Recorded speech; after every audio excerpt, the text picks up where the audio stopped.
What's up, gamers? We live? Are we in there? Come on, YouTube. Do the thing. I still have no proof. There we go. Okay. What's up, gamers? How we doing? We're in there. It is Saturday, and I haven't streamed in a while since the release of Path of Exile's Settlers of Calgary League. But since then, I did play quite a bit of Diablo 4 Season 5. And I had a great time with it, playing the newly buffed Sorcerer. And, yeah, someone was asking me to do a Diablo 4 stream, so I felt like, you know what? Why not? Why not?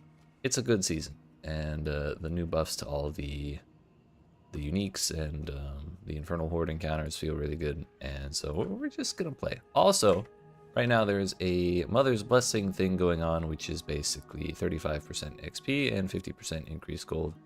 Or I should say 35% more experience and 50% more gold. That is multiplicative with everything else you can get, like elixirs and all that. So, what I don't have is I don't have a whole bunch of flasks laying around because they're all in my sorcerer's pocket. Maybe I should go grab those, but it's okay. We'll pick them up later. So I don't know what build we're doing. I don't really. I think I played a rogue till like level 90 a couple seasons ago, and I don't really remember what I did or what I want to do. So we're just gonna wing it as we go and do our best. Penetrating shot. Oh my! Twisting blades was the thing that was cool last time I played rogue, and I'm not sure if that's still the business. But I guess we'll find out. I actually really hated twisting blades. I did not like that that was the thing. Unleash a barrage of 5 arrows that expands outwards, dealing damage. Each arrow has a 20% chance to ricochet off an enemy up to 1 time. The ricochet deals 40% base damage.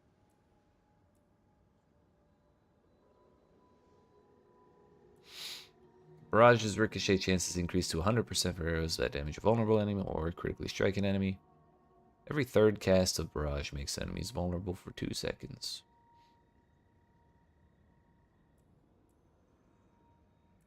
Are there better ways to get vulnerable? Let's see. Melee attack. I'm kind of leaning towards not playing melee. I kind of just want to play a bow character. Increase energy regen. More regen. Hitting an enemy with invigorating strike while below 85% energy makes them vulnerable for 3 seconds.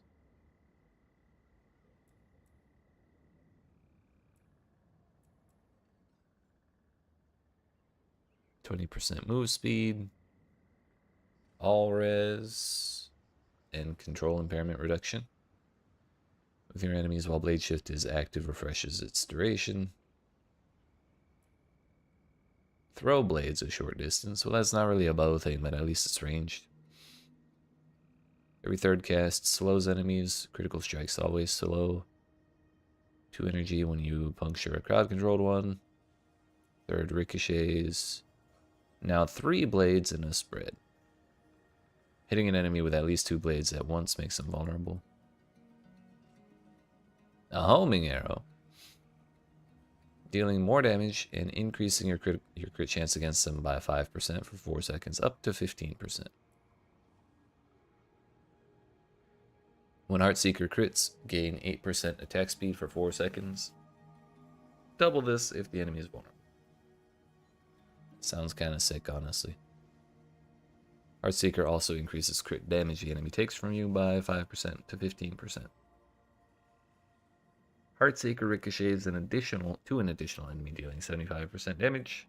Or Forceful Arrow, which every third cast makes enemies hit vulnerable for 5 seconds. That's a long time. Increased crit chance. Knocks back non-elites if they're close. If they collide with another enemy, both are knocked down for 1.5 seconds.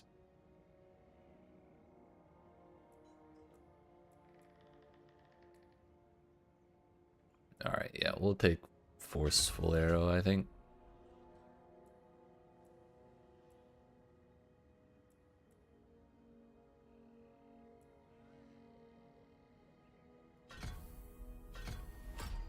I think we'll take that as like a crowd control measure. And that way we can, I kind of want to take Barrage. That sounds like a fun thing. We didn't read all of the stuff, but that's okay. I like the Ricochet idea. And we'll keep the perma-vuln.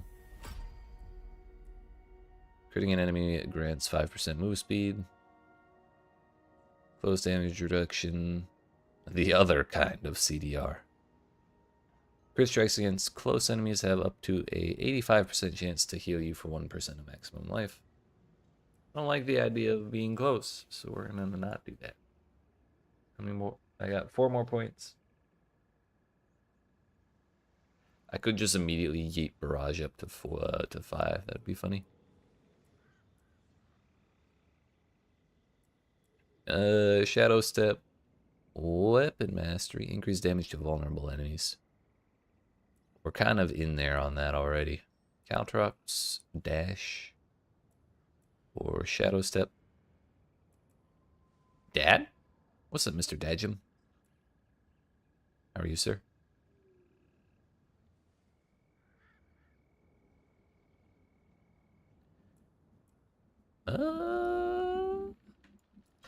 Put 3 points there and then dash so I have some mobility. We'll go with that. Alright. And yeah, I do actually want to get some of the flasks I have on my my sorcerers. It just feels like a waste to not have them active.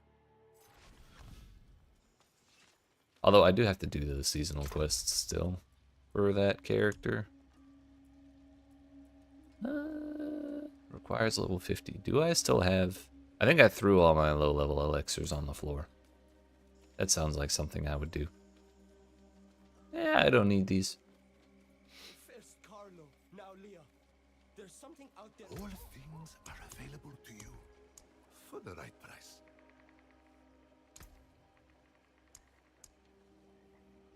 Whatever. Make 10 of them. See you again soon, huh? I'm sure we can get to level 50 within 300 minutes. That sounds doable. Put that right there, and then we'll put precision. Yeah, this character does not need that.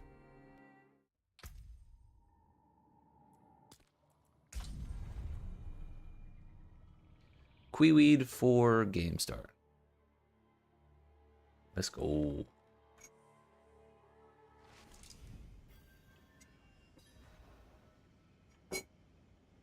Alright. We're gonna grab those. I feel like the game audio is not loud enough in my ears. Hopefully that's not too loud for stream, but we'll find out. Actually, you know what? It does look kind of loud. We'll put that back. And we'll turn it up over here. Aha!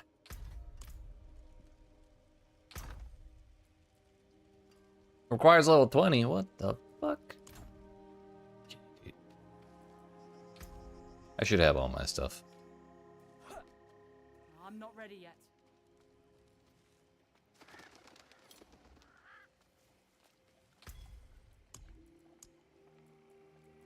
Oh, you just can't use any of them until 20? No, that one's 40. Those ones are 10.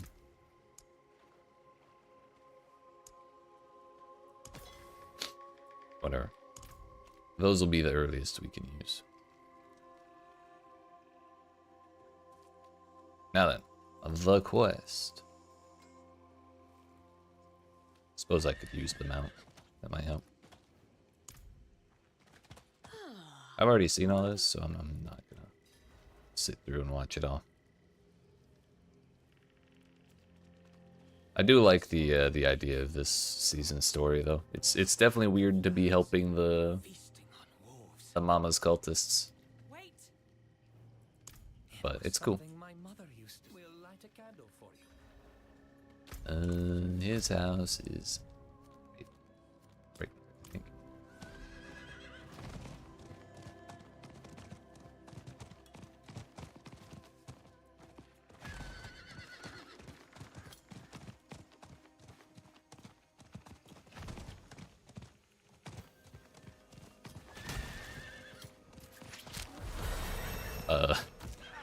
I didn't attack anything, and I gained 2 levels. Let me in! There's assholes out here.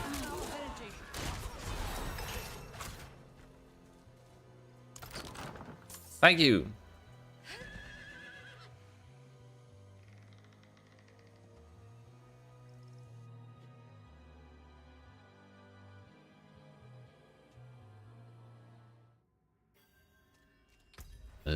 Sure. Set the fires. The Wanderer is on us. Yeah, it's me. Everyone be calm. Calm. I invited the Wanderer to be our guest. Our what? Our what?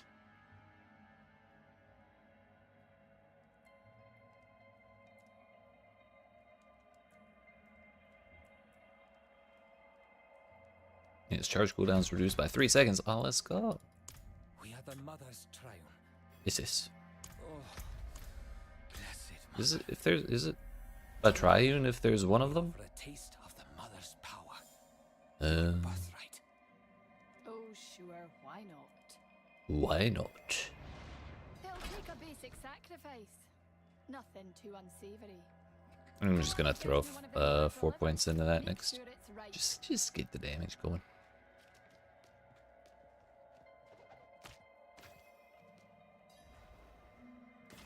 No power comes without sacrifice. We take what is necessary to. Enough. Yes, yes. Go on, Wanderer. Chop up. Your power's inside. No, you. Damn it, Estelle! Nothing, eh? Try a bigger one.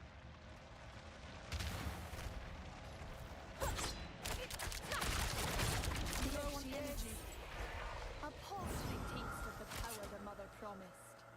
You enjoy it. Oh, I will. This is the Mother's gift. Lethal to most, but those who have taken her sacred blood will feel it awaken inside them. Yes, well, it's the only Help. gift you'll get from me. Help with what? You want more, you'll have to earn them. Look here. What can I help you with, sir? Ooh, stuff. I got a helmet. Or a face mask. We You are cast trapped down under 2 out dogs. of There are century, worse places to be trapped, starting honestly. with the Triune heretics. I refuse to help. There will be no help today.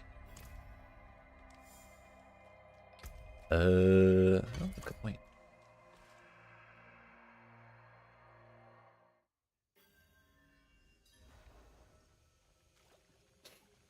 All right, where in the hell is the Hell Tide? Let me at him. Look, you cow. Now let me at the Hell Tide.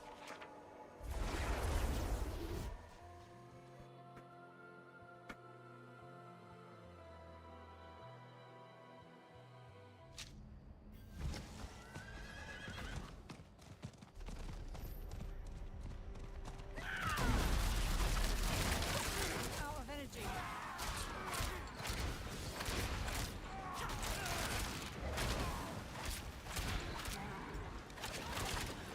Not sure how I feel about this barrage idea.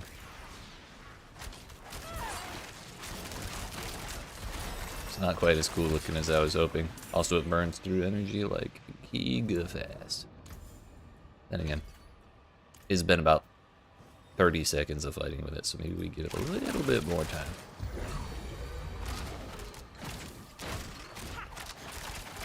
I'm out of energy.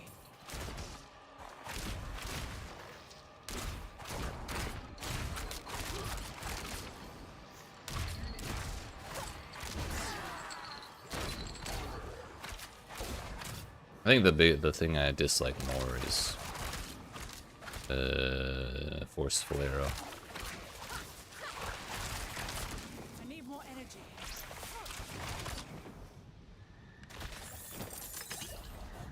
But let's get some gear before we start refactoring things. Energy.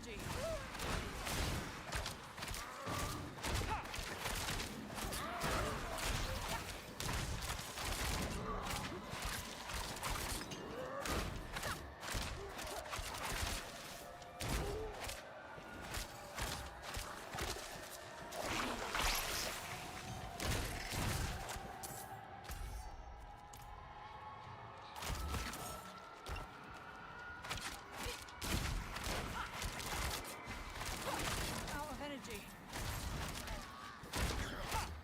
If I could cast it more than 2 times in a row, I think it'd be great. The whole bouncing business is kind of cool. Owie. I'm not ready yet.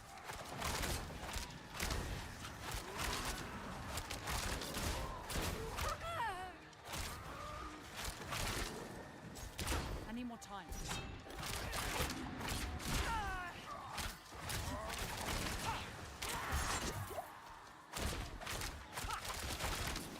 I'm not ready yet. I'm out of energy. I just want to do stuff.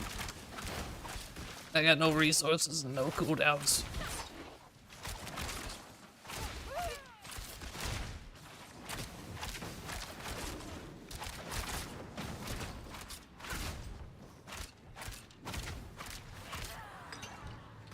Going in here. How much is it? 30?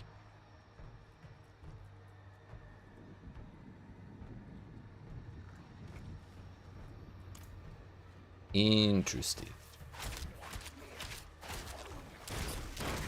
I got 100.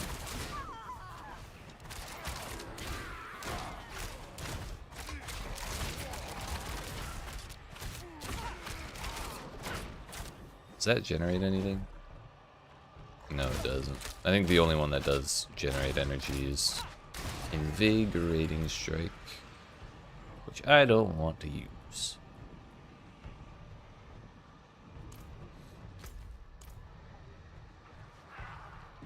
How much do these cost again? I'm not ready yet. 75. We're almost halfway.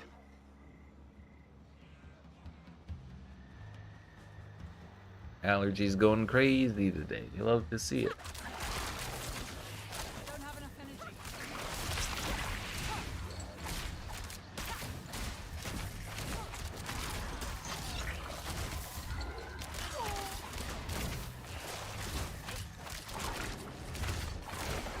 Stay away.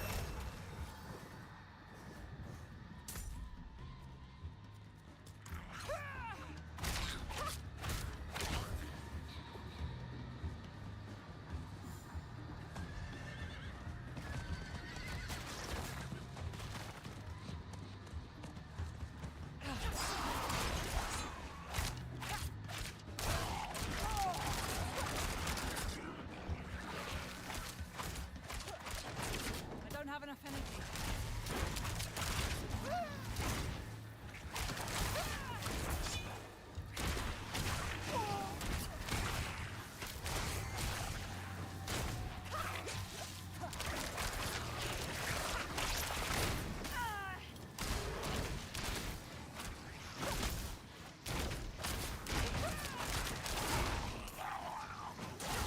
Yeah, we just need if we want barrage to work, we need to be able to hit them with the third cast to make everything vulnerable, and then hit them again to make the arrows actually bounce. That's just not something we can do at level 1, I think. Or 8.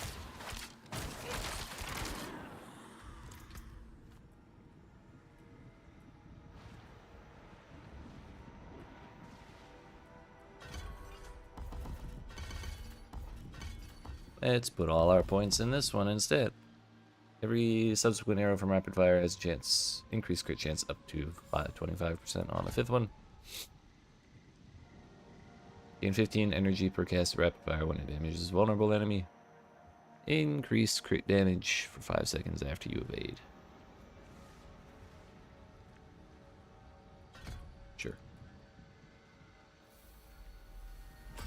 Imbuements.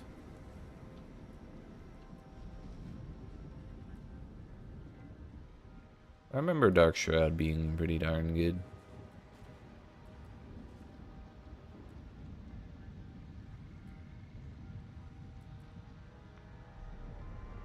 Using a potion stuns surrounding enemies for 2 seconds.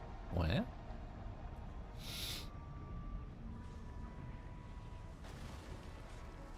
I know, we'll read it later.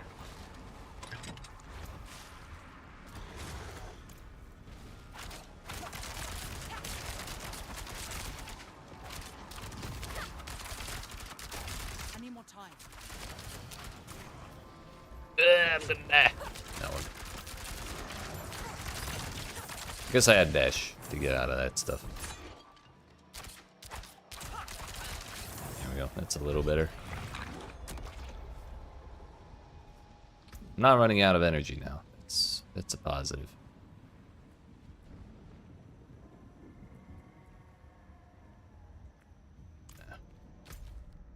We got a farm, dude. I got boxes to open. In 2 more levels, I'll be able to.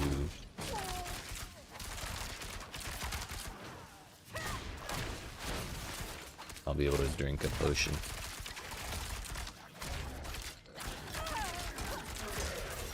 Stop it! Leave me alone!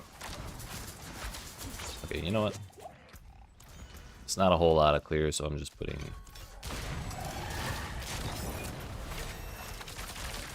If anyone dares step to me, they're just gonna burn to death. That's great.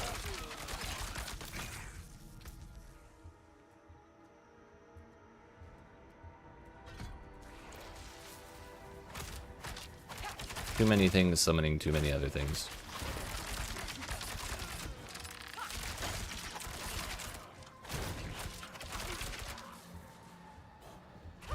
Can I do an event by myself? Also, I forgot to equip the pet to pick up all my stuff.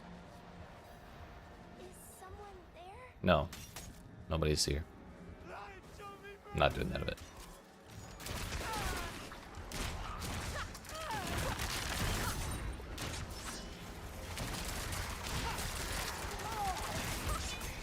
I need time to do that. I'm low on energy.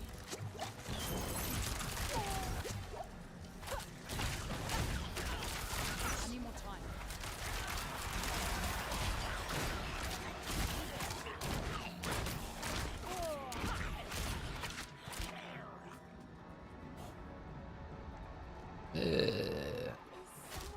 Maybe I should do this because kind of need. All around. We just need stuff. Why did Mother go? I don't want to be alone.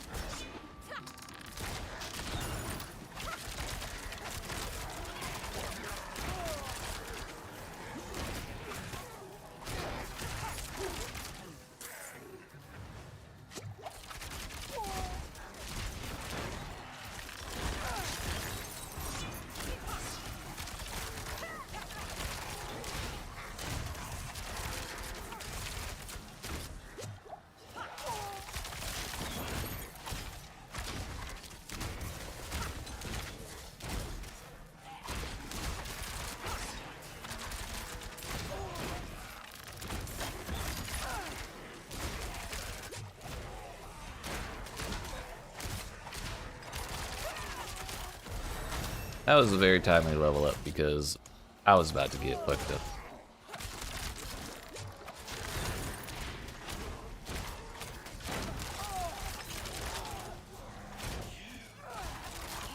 No, leave me alone.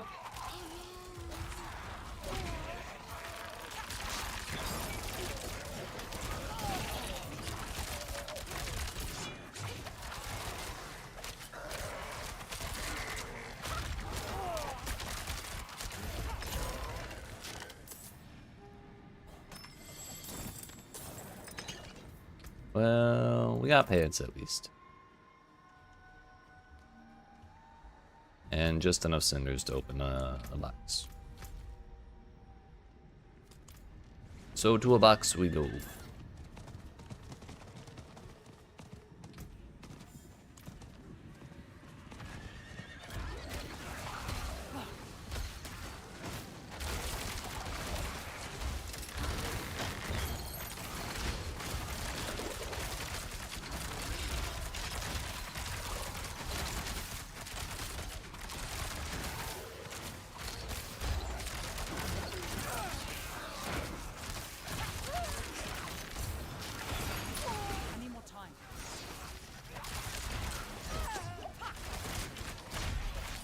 Another fighting Iron Wolves.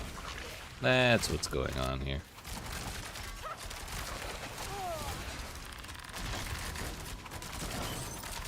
I'm low on energy.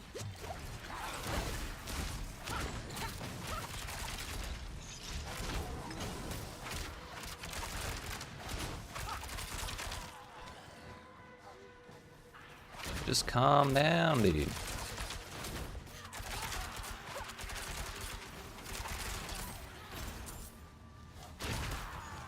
I need more time.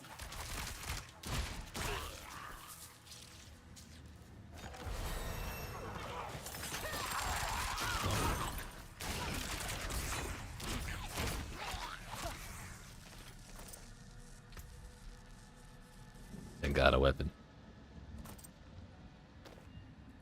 Those are shiny as shit. Looks like the damn respirators from Star Wars Episode 1, I think.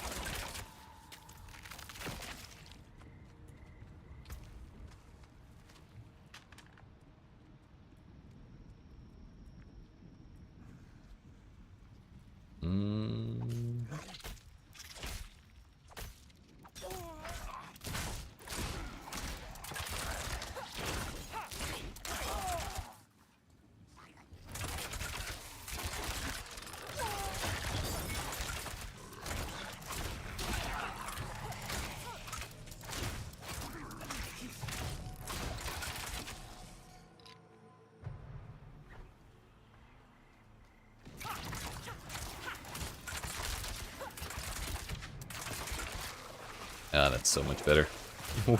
We're killing things in like two or three hits instead of 5 to 7.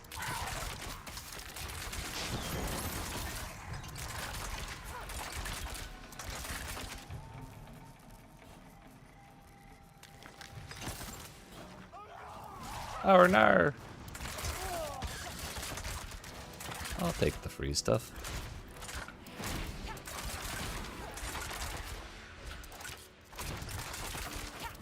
You've been freed from prison? Hell yeah.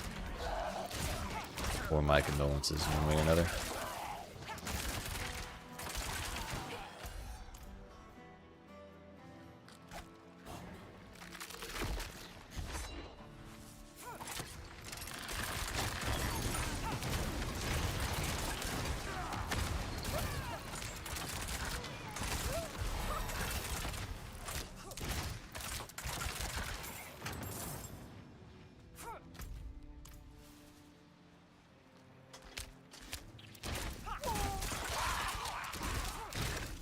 So what's the plan now, sir?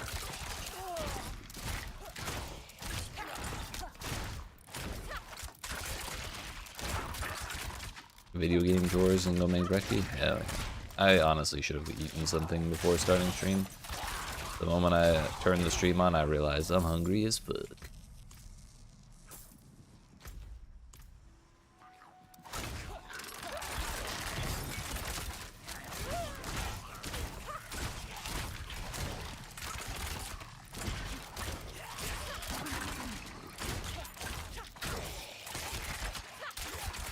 Being able to constantly knock down enemies is kind of funny, not gonna lie.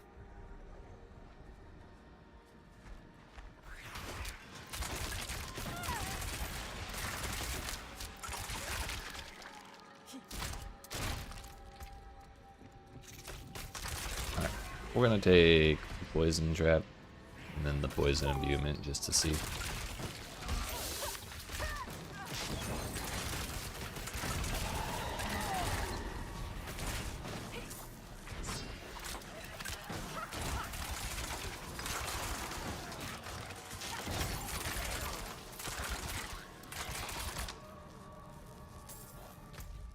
Our heat gauge is filling up.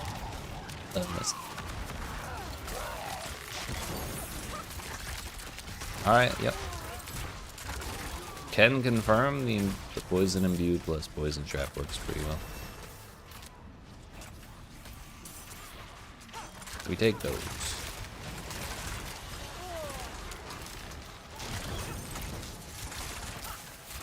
I think it's more effective on bosses, though. It doesn't really make much difference in this kind of scenario.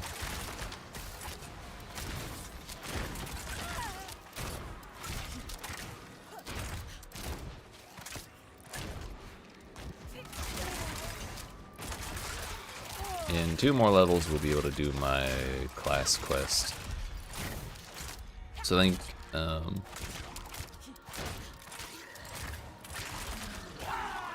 that'll be what we do once we hit 15. We'll do that quest, and then we'll do the Mama's Blessing quest. Not blessing, the season quest.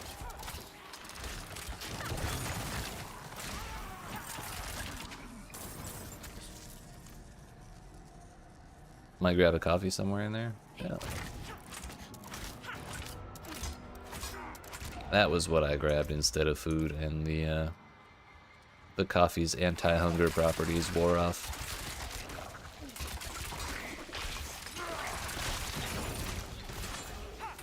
Making me realize I really should have eaten.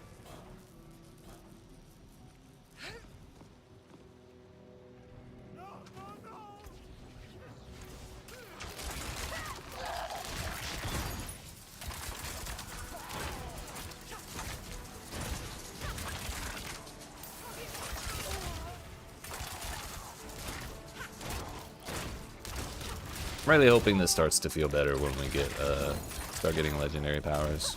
Because compared to how the Sorcerer felt, like even from the very beginning, this is kind of rough, not gonna lie. Though that could be a consequence of my build decisions.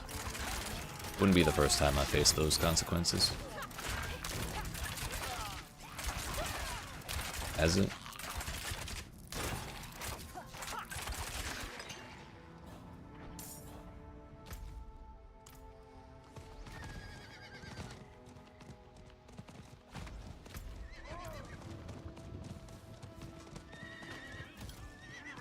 Gotcha. So we suffer then. That's fine.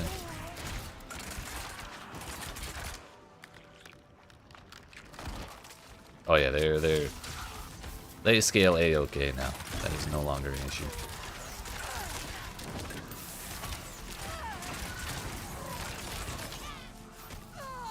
Thank God, Forceful Arrow is not imbuable, so I don't have to worry about left-clicking enemies after hitting the imbue button.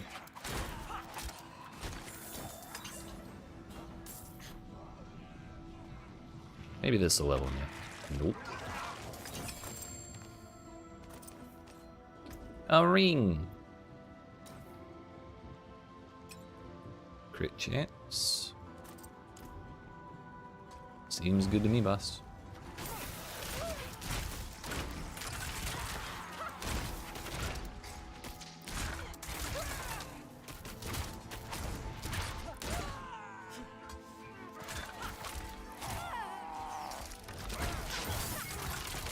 It's so funny watching a big enemy like that fall over.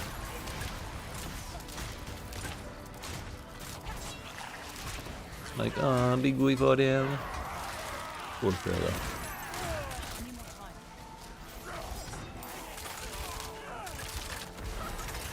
That's one way to clear a pack.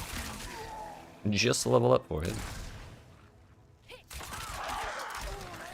Item tempering. If only I had recipes for it. Actually, we're gonna go to Zarbinzet and do that quest.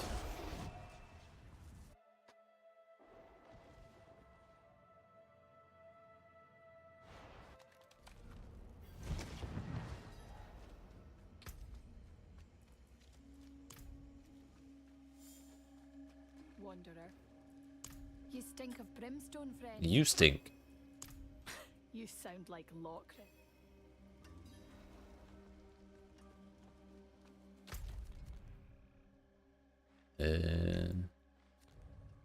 Thank God I don't have to do that stronghold. You know what, let's actually do the road quest first.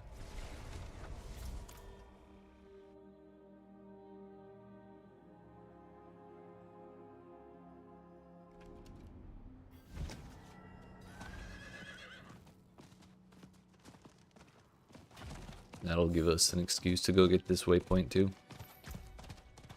And we should probably spend our points more more effectively.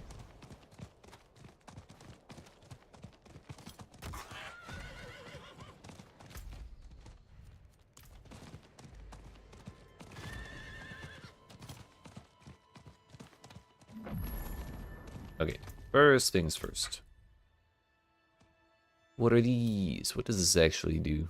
Deal poison damage and apply 100% of their base damage as additional poisoning damage over 6 seconds. Casting imbuement generates 30 energy, increased by 2 for each nearby poisoned enemy. 30% chance to reduce the cooldown of poison imbuement by up to 2 seconds. Crits with poison imbued skills deal increased poisoning. A lot of increased poisoning damage.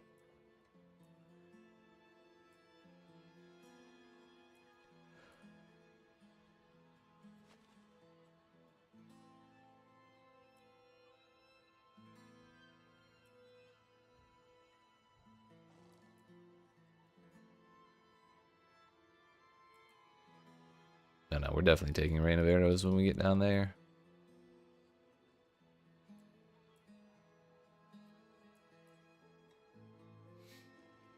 Hello! What's up, Viva? It's good to see you too. How's it going? 6% damage reduction while inflicted with control impairing effects. That sounds reasonably useful.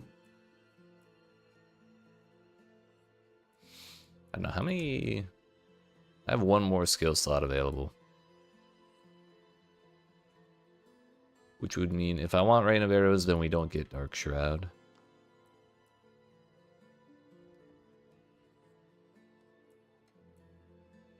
We could take Forceful Arrow off of my bar.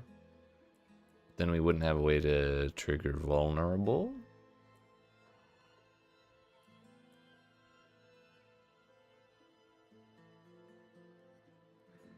Hate yourself for not switching to D4 earlier. You can't listen to the D4 bad memes. It is just a meme after all. But now you know.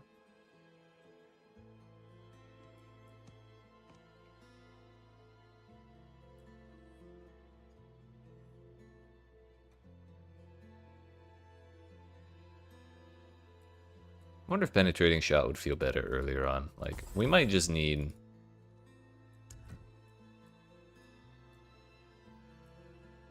We might just need, like, legendary powers to make those abilities feel better. This one, hitting everything, might be okay.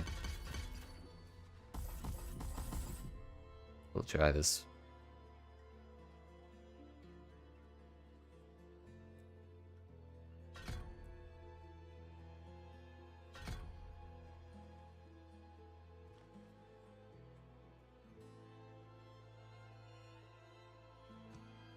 D or E?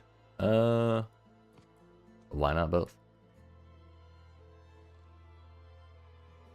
For my first character, I do Cold Sork with Blizzard. Alright. I've seen some pretty neat stuff going on with Cold Blizzards. Or Cold Sorcerers, I mean. My first character was a sorcerer. And I'm doing Flamethrower. So, like... the big cones of fire, and it just destroys everything. It's so nice. I'm a huge fan.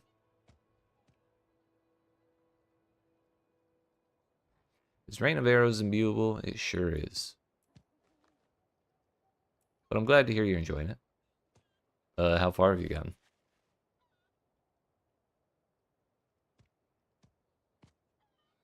Deal shadow damage and infect enemies for 6 seconds. Infected enemies explode on death. If the infection expires, it will deal that damage to that enemy. Okay, we took this poison business as a way to get clear, which I did not have at all. So that frees up 2 slots. Can we?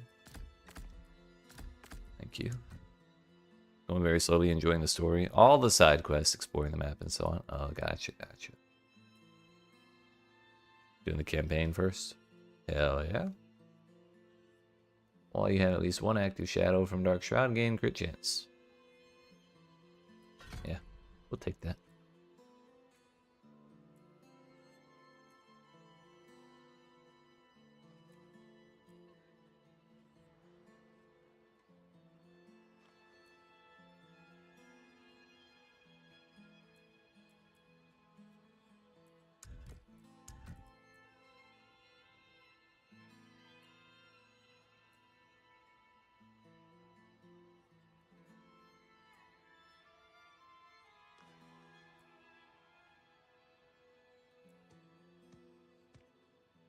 Shadow imbuement's explosion makes enemies vulnerable for 2 seconds.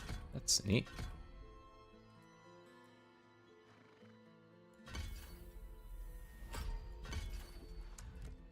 We'll try this. Act 2, but now I have the time to play and enjoy, and more time for my family, which is amazing. Hell yeah. You love to see it.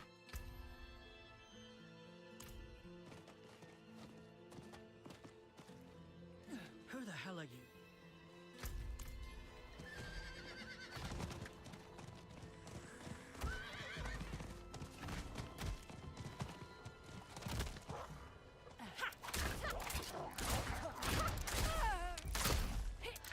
I'm low on energy.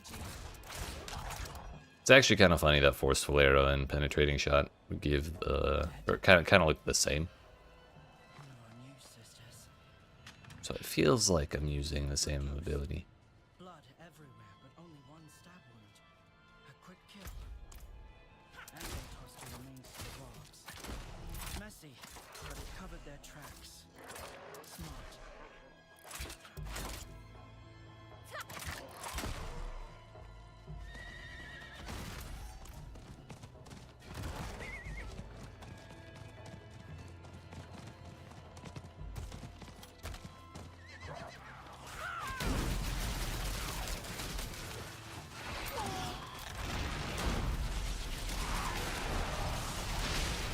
Nice, nice. That was actually sick. I didn't realize the arrows rained down twice. One put up a fight. Maybe we should read our ability descriptions. So the killer went for his joints first. Finished him off when he was down. Whoever it was, they were trained as a rogue. They were trained as a rogue. Reading is for chumps. Agreed.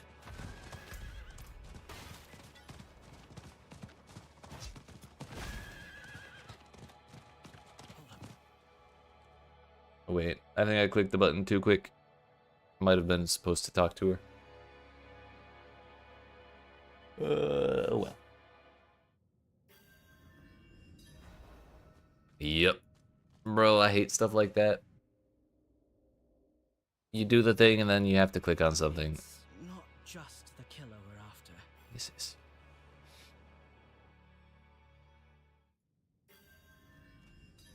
Imagine having to click on stuff in my video games. Awful.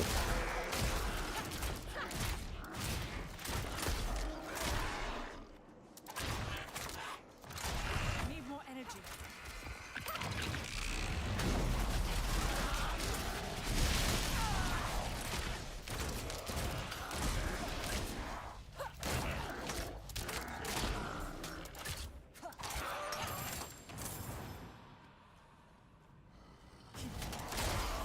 Oh, I forgot just how much movement speed that gives.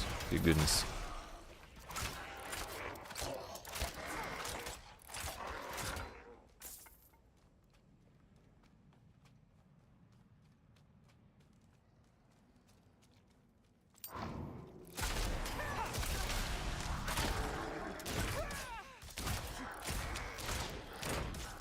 Kinda don't want to use Dark Shroud in combat. I just want to use it to get move speed.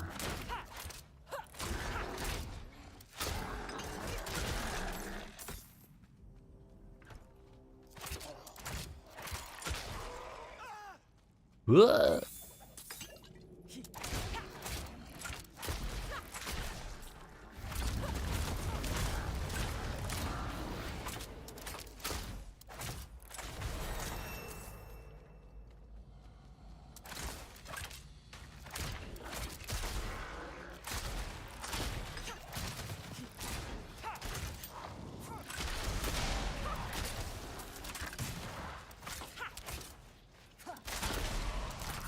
Did I ever pick one? I said both.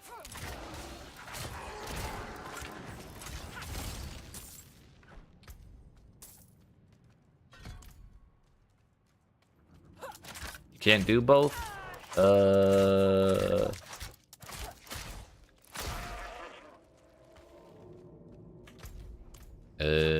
Fine, E it is. Can't be in both places of progression at once. Unfortunate.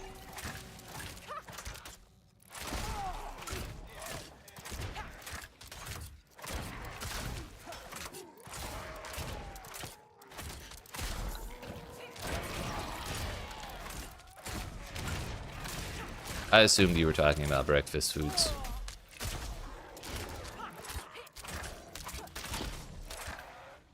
Could have been choosing between donuts and eggs, and why choose? Just have both.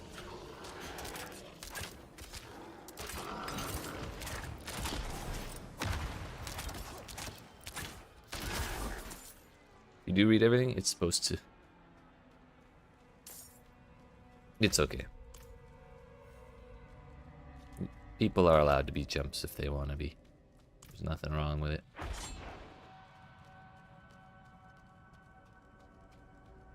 But it's also probably the correct choice. Obviously, it's the correct choice. I made it. Ugh.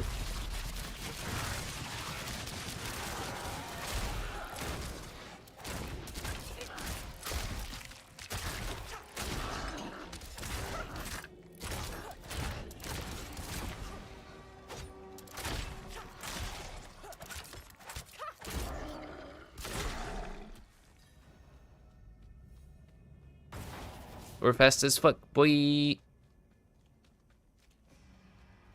the move speed on Dark Trap. Super sick. I'm a huge fan.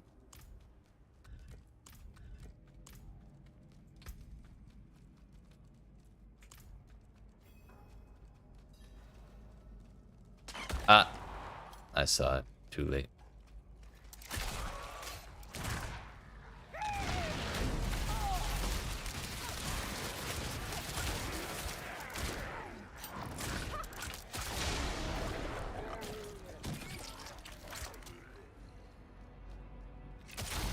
Be free.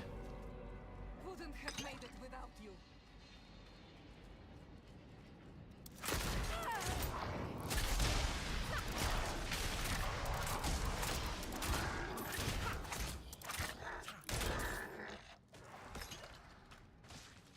You're a saint.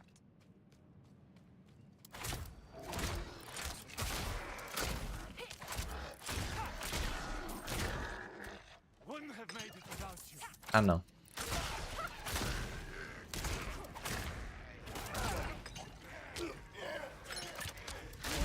Why is the key gotta be greasy? That's gross. Oh. Nice. Ah. I'll help you with those.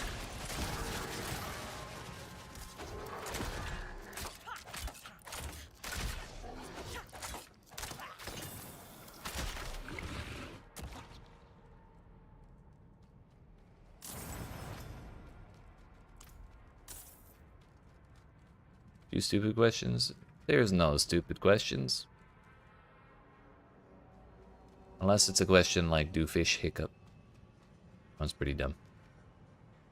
If you find blue item, for example, +2 blizzard, can I upgrade it to rare and further improve it like in PoE? No. You can... Yeah, I'm pretty sure you can only re-roll like modifiers that are already there. Like that's the only way to change up what's on an item. You can't add one. Unless it's a legendary affix, which that's a little different. You can't... Wait. I've never tried. Maybe you can imprint a legendary affix onto a blue item. I don't think you can. But we're gonna try and find out now that I've thought about it. That's how it works. If I have an item with 0... Okay, you cannot put a legendary affix on a magic item. So no. No way to turn magic to rare. But you can turn rare to legendary which will give you a legendary item with 2 affixes, as opposed to the 3 affixes that natural legendary drops have.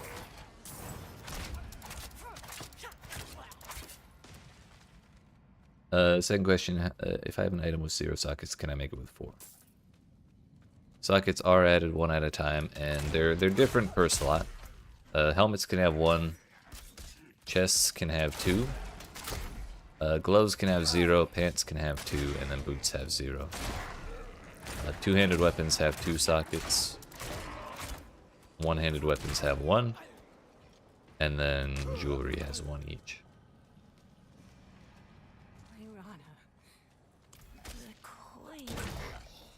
Now there's a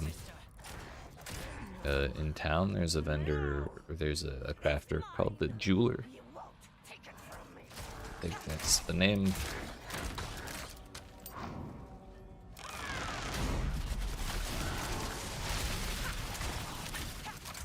I always get it confused because there's a jewelry shop and then like a jewel crafter or a gem cutter or something like that.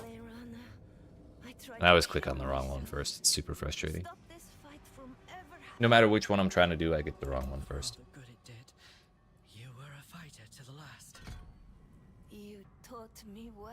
Requires a pretty rare material, so I wouldn't worry about it until after you, until you're pretty late in. What a waste. Yeah, adding sockets is really not something you do till later. Plus, the making gems is pretty expensive as well. Like, it takes a lot of materials. So you're not going to be able to get the good ones until a while into the end game. I can't teach you better than that.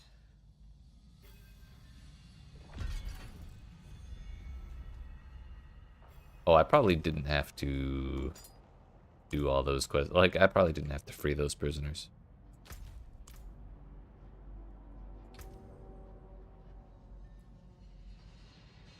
Combo points.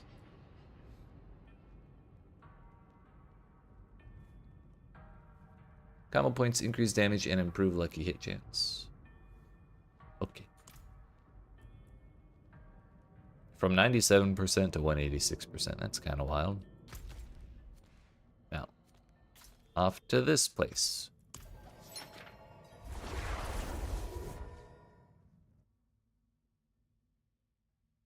Oh, how was about how to upgrade rare to unique? Okay. So first you need to have like some stuff in your codex. Basically by if you find a legendary item and you salvage it at the blacksmith. I need more time. I don't have any legendaries to salvage right now, but if you salvage them like that, you like save their legendary power, the last line on their description, and then you take it to the occultist, the person with this little triune emblem. And then if I wanted to give this a legendary, or turn this into a legendary, we would throw it in here, click on the codex, and pick from my stuff, which somehow I have rogue things. I don't know how, but I have them. Do those carry? Are those supposed to carry over from previous seasons? Or are these? Oh, these are just general ones. Never mind. Yeah, so I could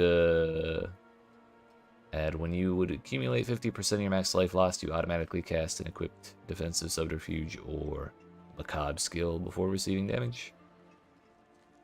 Fuck it, we'll put that on there. We pick that, click on it.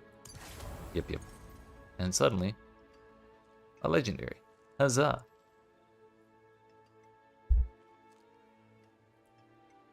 And then if we wanted to re-roll a stat on the gear, like if we didn't like that +2 life per second, we hit this, you go to the enchanting section and then pick the one you want to get rid of and then hit enchant. Oh look, +4 maximum energy, that's so good. and it gets more expensive every time you do it. So there's kind of a... You don't want to do it too many times if you don't have to. But you can also see all of the other options, and it's important to know that the things like this, like the skill levels and the more important stats, are pretty heavily weighted away from like occurring. Like you're way more likely to get stuff up here than you are to get stuff down here. So it can be difficult to get stuff like plus levels on skills if you don't already find the item with them on it. The forge is ready for whatever you need.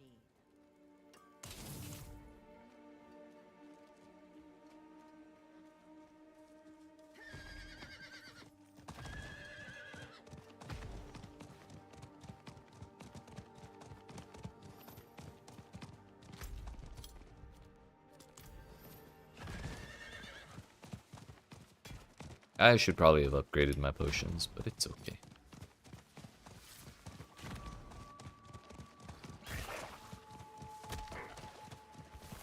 I need time to do that. A blizzard wizard. Whoa, whoa, whoa, whoa, whoa, whoa, whoa. What the hell, GPS? Oh. I clicked on the wrong spot. That's my fault. Still not going over there.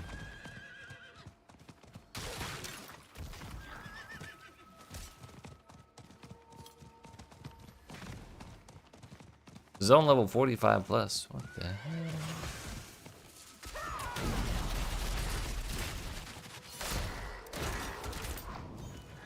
I'm not ready yet.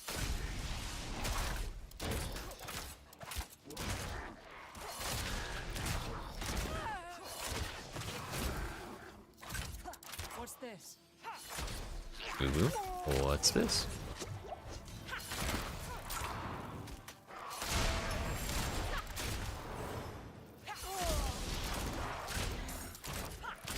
Oh yeah, I forgot I have combo points now. That's what I was trying to remember. I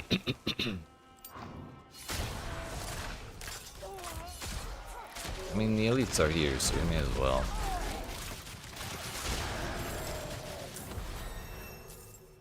Oh, look at that, we leveled up.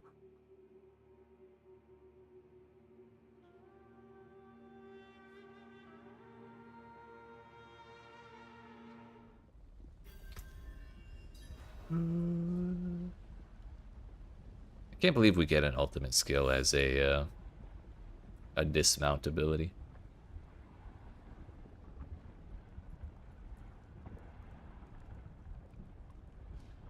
You keep every unique you find.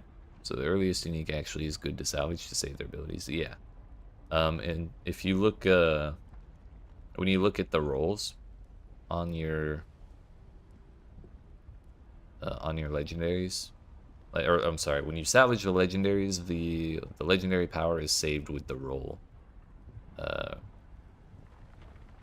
that the one you salvaged has. So if the legendary power has a range of like 30 to 45, like more damage or something, and your roll has 37, and you salvage it, when you go to put that back on another item, it'll have that 37, unless you find one that has a roll of like 39, and then you salvage that, and then the next one you put on will have 39 until you max it all out.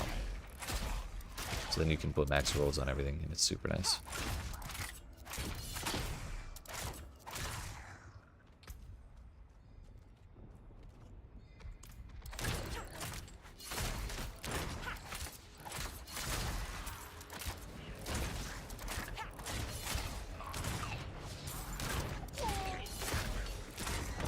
Can't tell.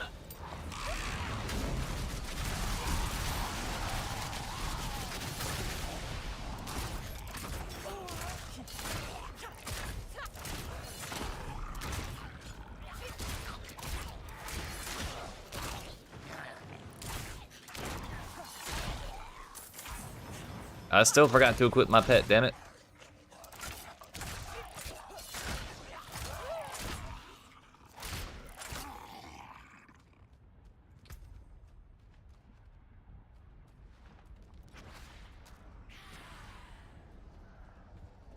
Wondering if I should actually put points in the forceful arrow.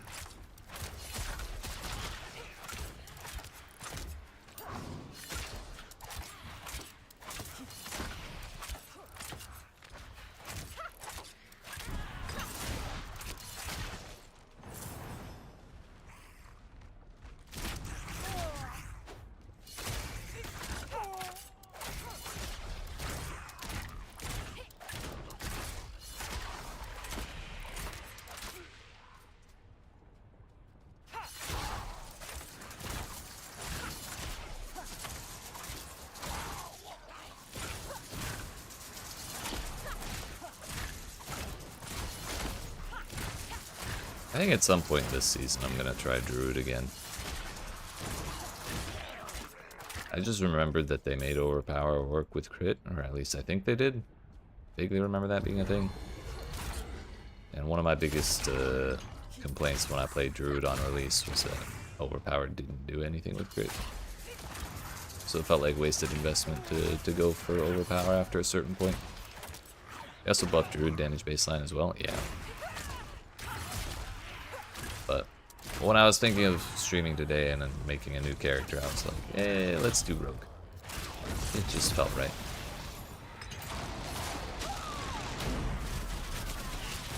Right. Druid wasn't the most popular class, but I don't think it's the weakest. Is there a pure bow build in D4? Yeah, we're doing it.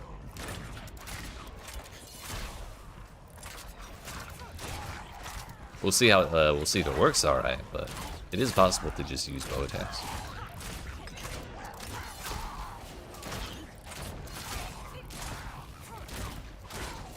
But Rogue is the only class with bows, I think. Just like Necromancer is the only one with shields.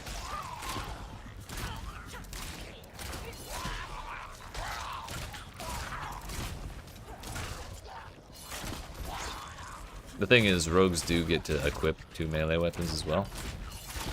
You basically just use them as stat sticks, and like you can put extra legendary powers on them, and it just helps finish out your character.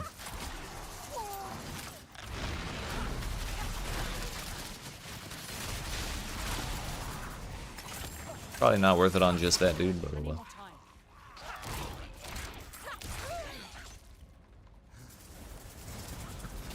Both soul spires. Works for me.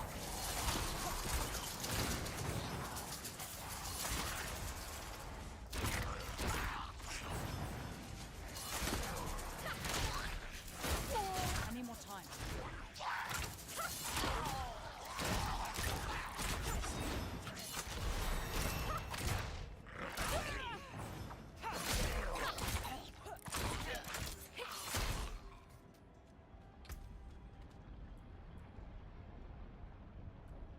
I don't actually like that point.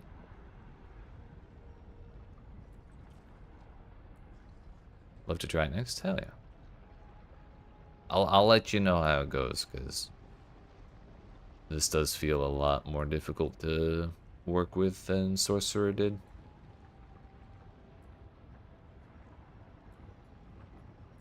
We'll see how it is when we get some legendaries.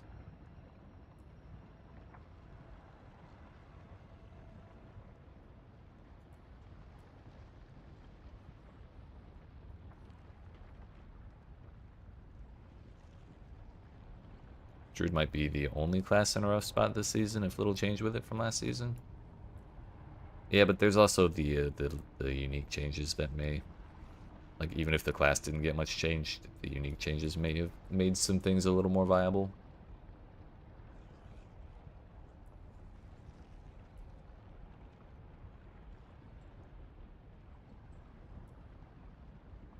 Non-physical damage you deal has an increased lucky hit chance. Energy regen while moving.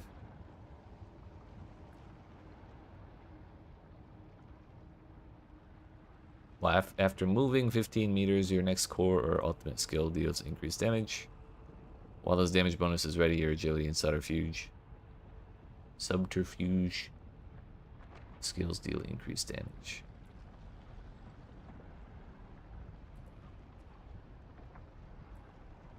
Interesting.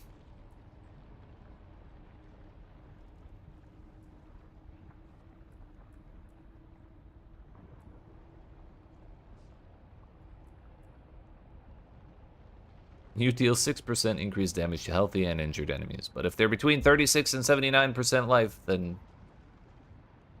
you're on your own. These bonuses can apply simultaneously. Interesting. Interesting.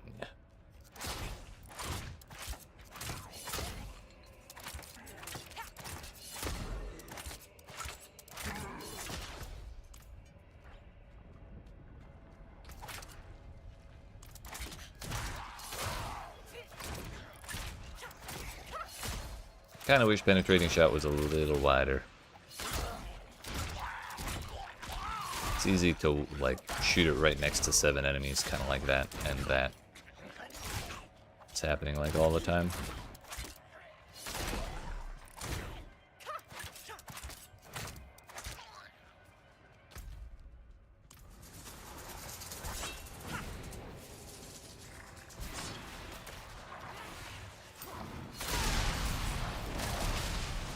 That works.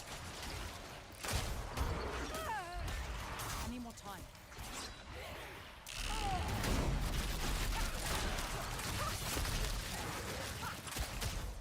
True. But I don't have any of the rogue tempering recipes yet.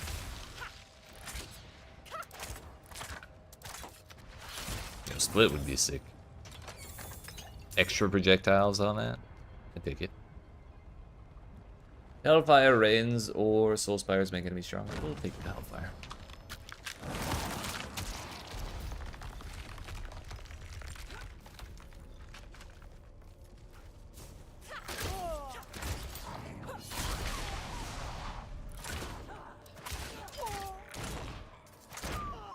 Yeah.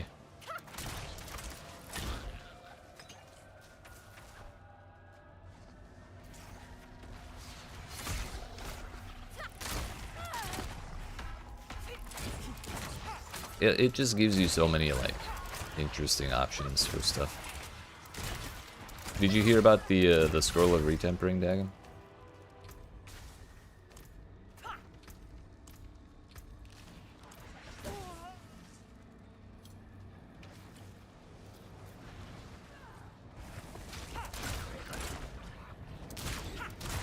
It does what the name implies. If you have it, it does what the name implies, but you can only use it on an item once. So you're still able to break the item, it's just a little tougher. It's still yeah. If they made it impossible to break items, I'd be a little sad, honestly. But like having 8 chances to roll like 2 1 and 5s is otherwise the item is completely fucked. Is a little annoying. Like what is not 8 chances? It's like. Isn't? It's like it's somewhere around there, but giving the extra set of chances is, I think, reasonable.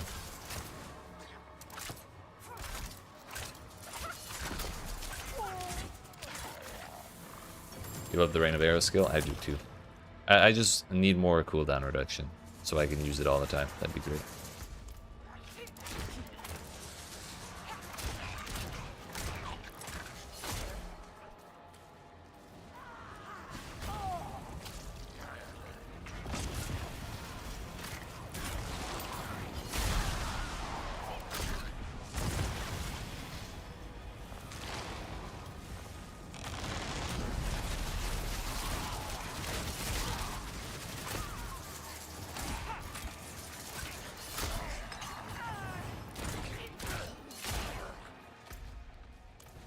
Two soul spires. I'm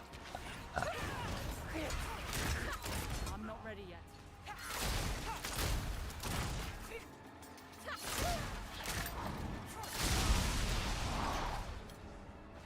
Shadow imbuement is pretty damn cool.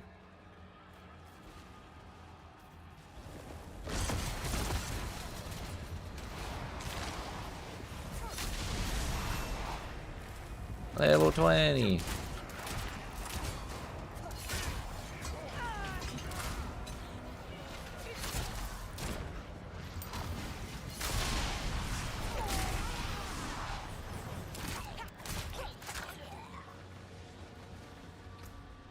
Attack enemies to fill your inner sight gauge. Marked enemies fill it faster. When full, gain unlimited energy and 25 crit chance for 4 seconds. I hate that ability, honestly.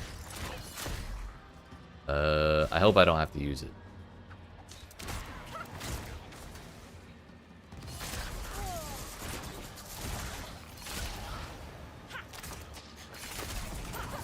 For now, I'll stick with combo points until we see what the third one is. I just don't remember what it does.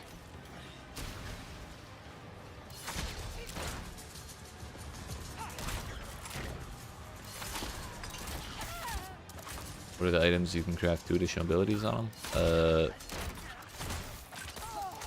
I think on just about any item you can craft. Or you can do what's called tempering, which is those 2 additional abilities.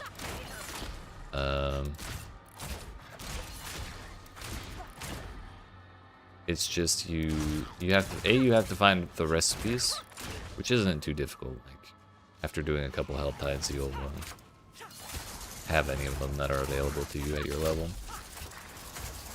But thing is, you have to win, or like, hang on, this is a recipe. It'll make it easier to explain.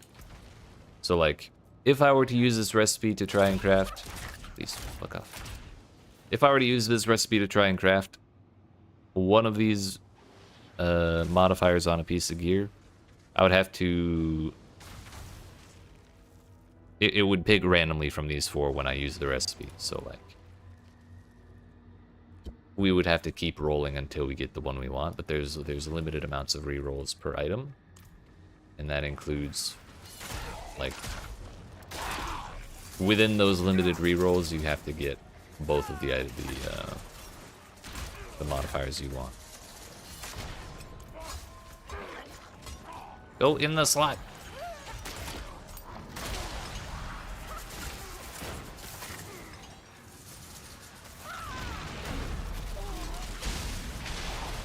We're still missing a soul spire.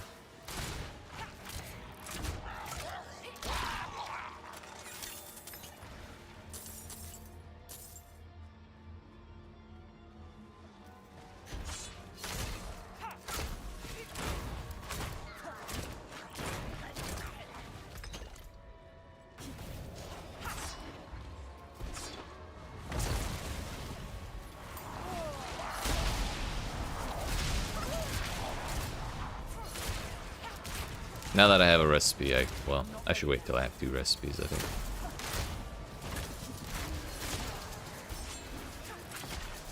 Oh. You might not. I think on normal gear and sacred gear, which is the gear you get from World Tier 3, you can put 1 tempered modifier, and then when you get to World Tier 4, you get an ancestral gear, and that gear can have 2 crafted modifiers. So early on, it's not so difficult, because you only got to get 1. But in endgame, it's pretty tough to get your ideal tempers.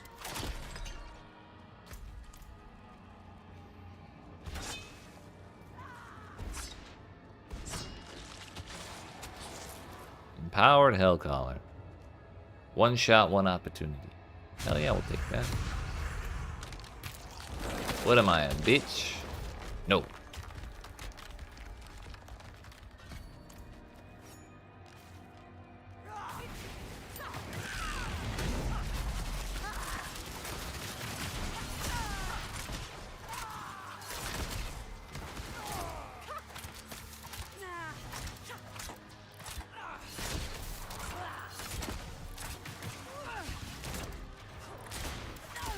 You're right. No was the correct answer.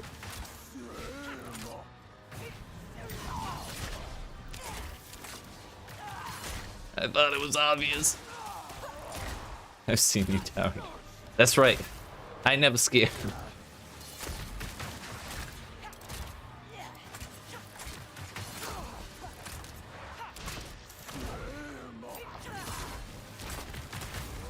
It's random between 4, but can you get a second like this?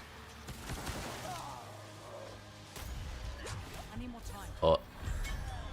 Fuck.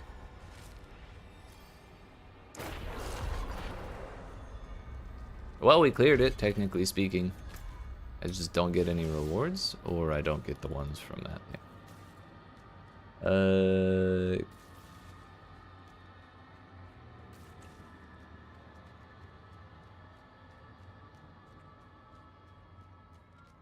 Yeah, well, I'm not 100% certain I understand the question, but you can change your mind. Like if I were to use that recipe that I picked up and then realize, no, I want something else, then I could use that other recipe to change up like the set of 4 modifiers that I'm rolling between. After attacking enemies with a basic skill, increase the damage for your next core skill within 5 seconds by 7% up to 30. Hey, that works well with what we're doing. Nice.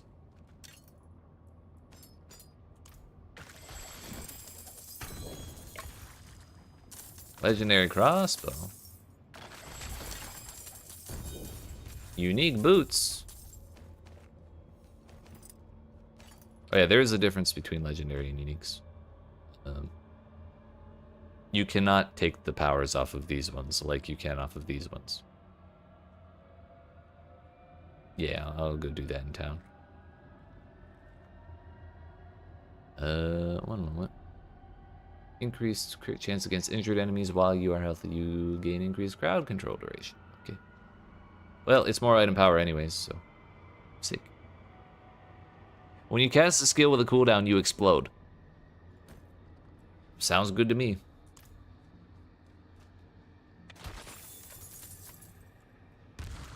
Crossbow is a good target for early tempering. Honestly, fair.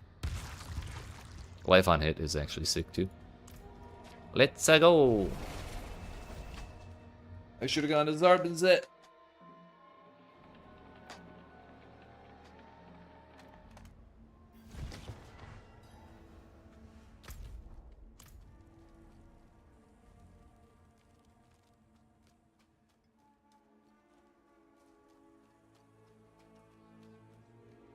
I might actually have to go. The forge is always hot.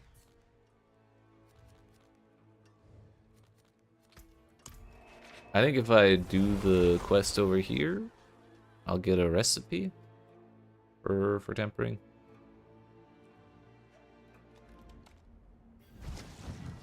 Unless that's only when you do it on your first character of the season.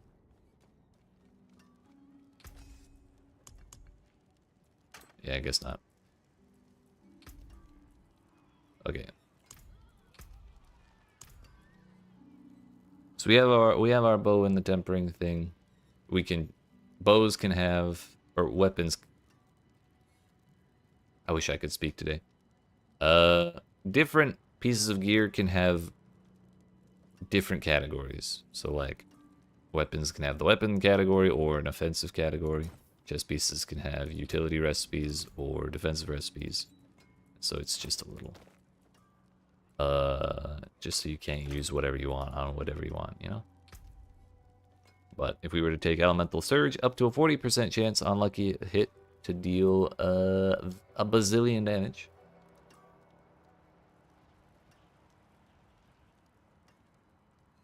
If you pick one of them, can you craft more than one on the same item later?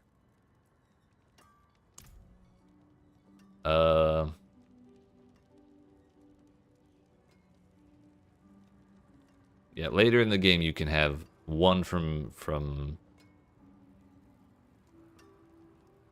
later on in the game you can have 2 tempered affixes, but they have to be from separate categories. So if this were an ancestral legendary crossbow from like World Tier 4, I could have one from the weapons category and one from the offensive category.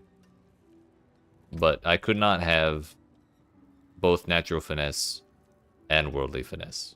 Like I couldn't have 170 crit damage as well as 90% damage.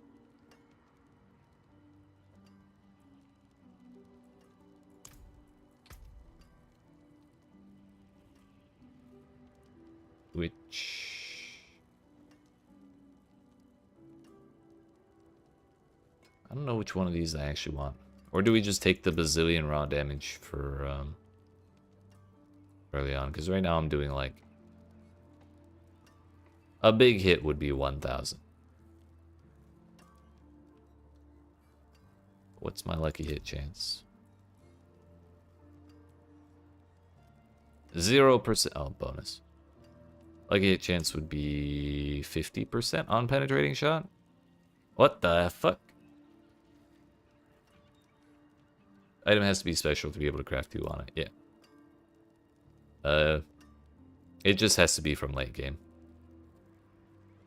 You always take Elemental Surge? It's crazy. It sounds crazy, honestly.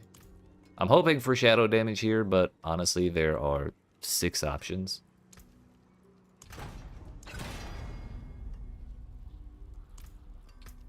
We'll just go until I get like a high roll on the damage number rather than an element. But the first time you put a tempered affix onto a thing, it doesn't cost a reroll, but if you want to reroll, it costs a reroll. It's pretty self-explanatory, but I can only try 3 more times on this. 7,200 is pretty darn good, and I don't want to ruin it, so I'm just going to leave it at that.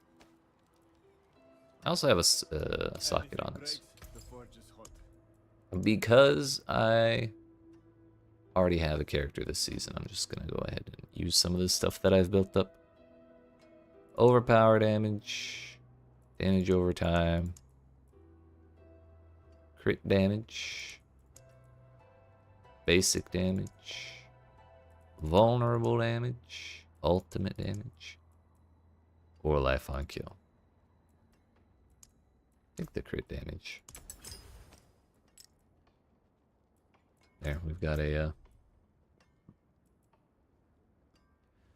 real life weapon here.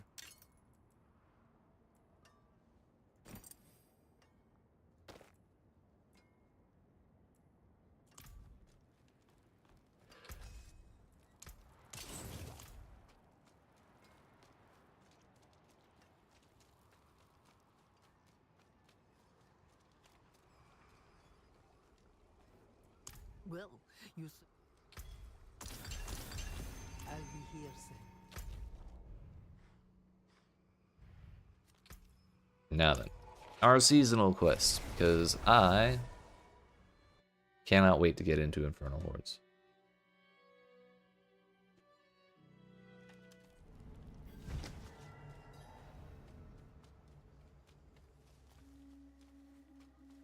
Oh, you again. Take a look at you. Reckon Give me those.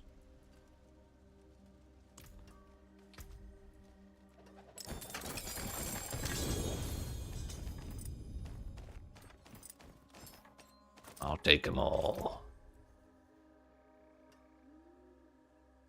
Basic skills gain attack speed. Okay. When you evade or shadow step, you drop a cluster of exploding stun grenades that deal damage. Minimum roll, unfortunately. What is this? Shroud of Condurus. Evade grants move speed, non-physical damage. Shadow res, 2 to Dark Shroud. Casting Dark Shroud makes you immune for 2 seconds, but your evade cooldown is increased by 3.3 seconds. Evading while Dark Shroud is active leaves behind an explosion that deals shadow damage hits and pulls in enemies. That's sick. When an enemy falls below 35% life while affected with any of your damage over time effects, an explosion occurs. I don't really have any of those, I don't think. Unless Shadow Imbuement counts, but throw it on anyways. And I don't have that legendary affix in my Codex of Power is what it's called.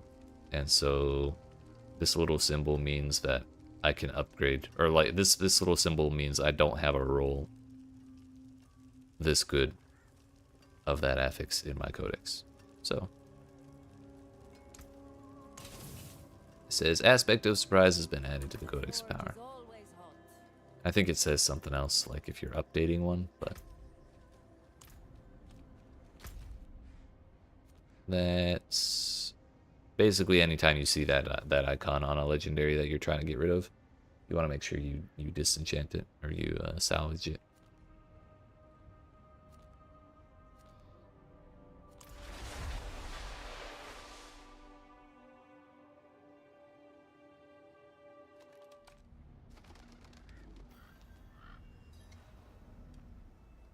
Oh, I'm glad you're enjoying it.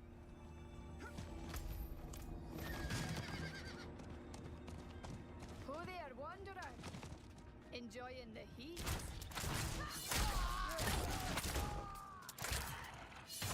I can't believe the rogues, like, core and basic abilities have such high lucky hit chance. Like 50% is wild.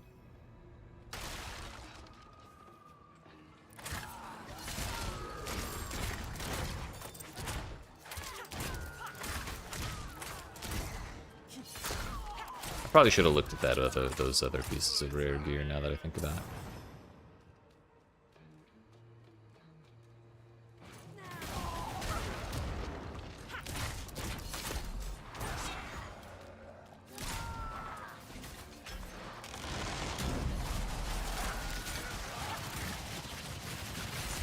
Oh, this is just an event. Why am I doing this?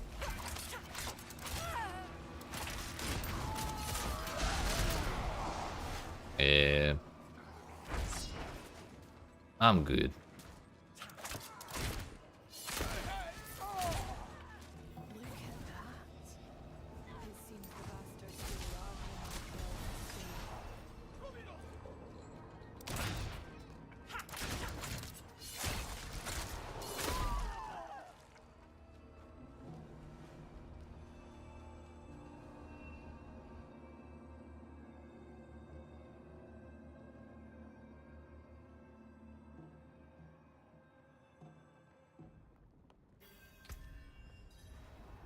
One point available.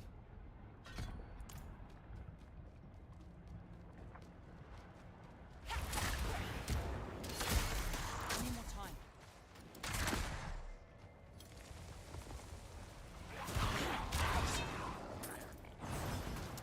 Blessed mother, daughter of hatred. What is that? That would be a shrine islet. Estelle, whatever your name is.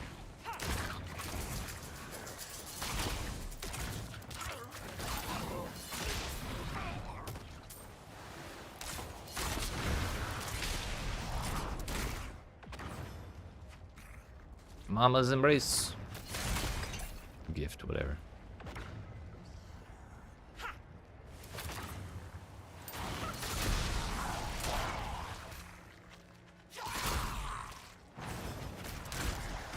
Any secret advice for new players?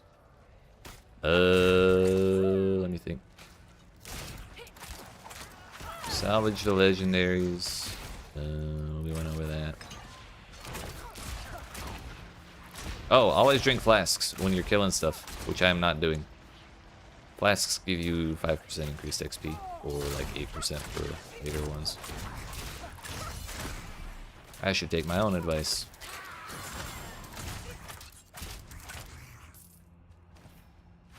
Also, there's these things called incense you can make at the potion lady, and that also gives you like another 5% or something. But those are a little more expensive in terms of materials, so they're a little tougher to keep active. Also, if you die, you lose your incense buff.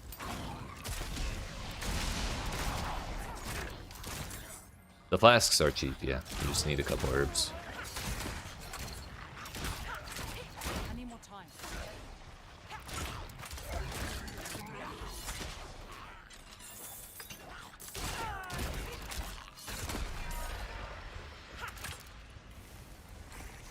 You do not lose XP when you die. Any XP you get is yours forever. Any more time?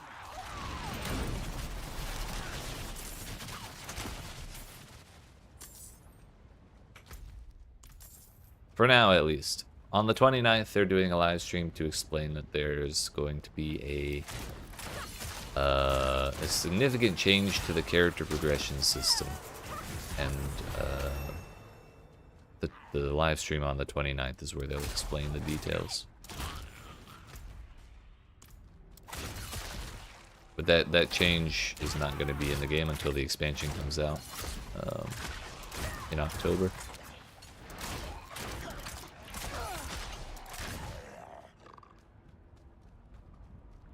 Yeah, it probably won't. It's unlikely it would make you lose XP, but there's going to be a different system. Skill tree revamp. They did say something about like giving more power earlier or something like that, or changing the way your character gets power. So it could be. I was kind of wondering if it was Paragon levels, but because they specified it's stuff, different stuff earlier, then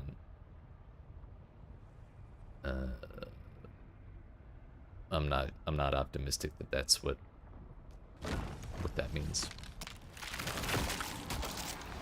Like maybe we get Paragon levels from level 1, and then we just get more of them or something. I don't know. But if they went back to like Diablo 3's Paragon levels, that'd be kind of cool too. See a large overhaul. Gotcha.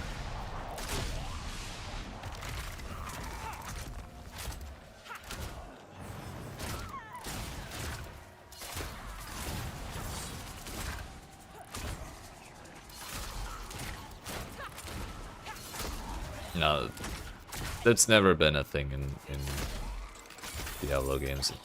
Unless it was in Diablo 2 and I didn't know. But Diablo 3 and Diablo 4 have been things, so I suspect it will not be now. Just means bots dominate leaderboards. Is it?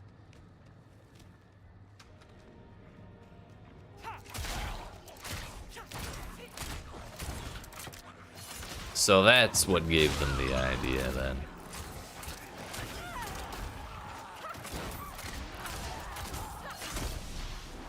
Gotcha.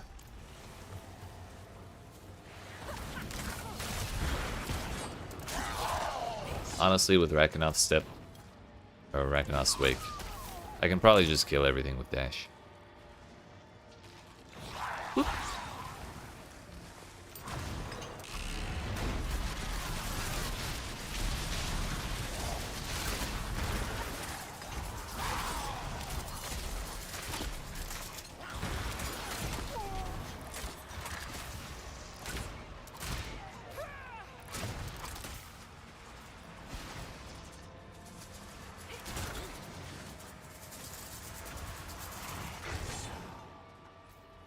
Wait a minute. I left an ether.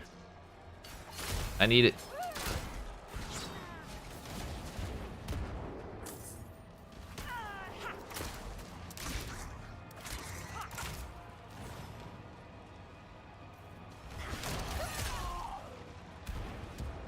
I'm not ready yet.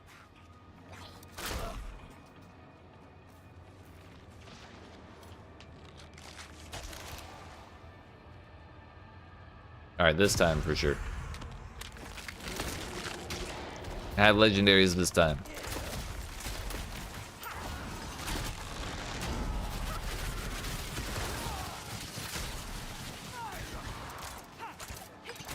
Oh my damn. Where'd his health go?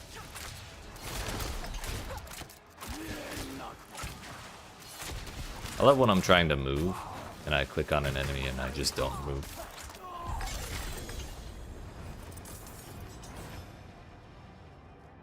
Easy peasy.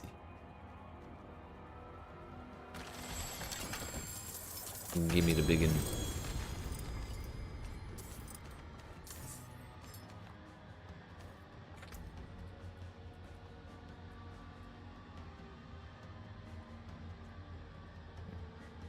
When you dodge, fortify for a percentage of your max life. Sure.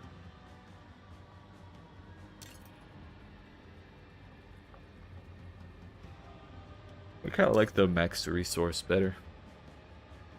The Kranakin. Bro, the same one?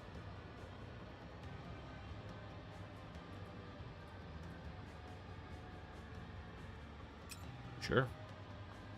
+1, why not?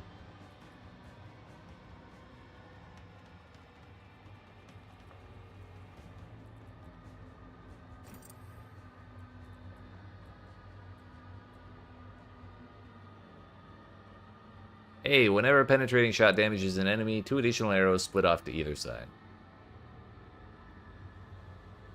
That's what we were waiting for.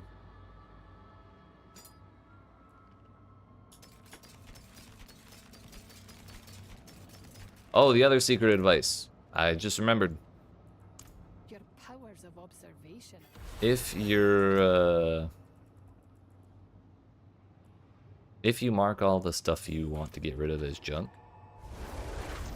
then when you go to sell it, it'll also when you right click on one piece of junk, it will sell all pieces of junk. So if you're vendoring stuff, take the time to mark your shit as junk. It's way faster than just like right clicking each individual thing.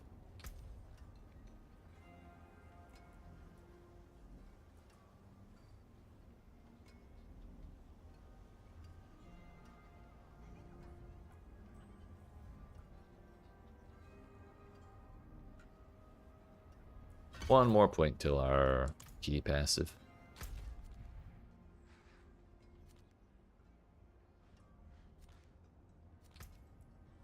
Looks like it's back to health tides from.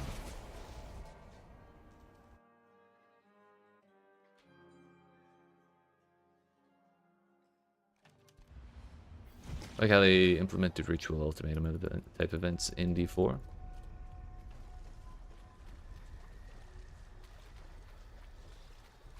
Yeah, here it helps you're not locked into the encounter for like 15 minutes while you clear the whole thing. You can just do it for as long as you feel like doing it and then leave. That's super nice.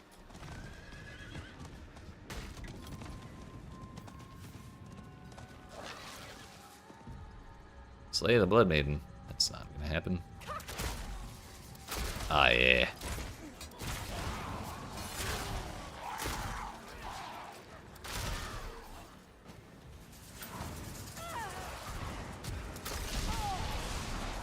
With the shadow imbuement, tagging everything, that's pretty sick.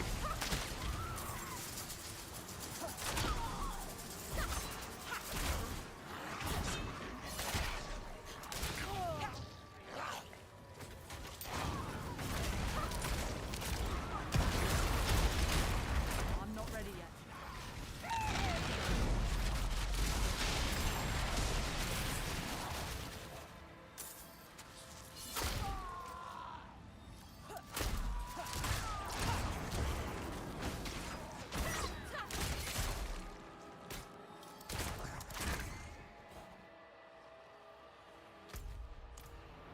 This is going slightly better than our first health battle. What the fuck is going on here?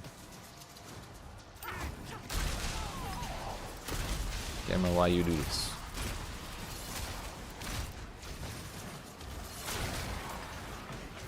I need more time.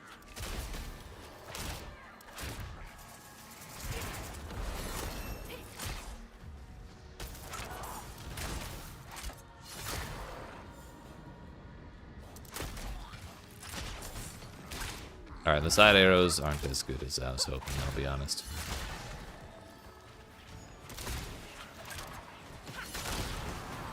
Then again, it did just clear all of that by itself. Better than I gave it credit for.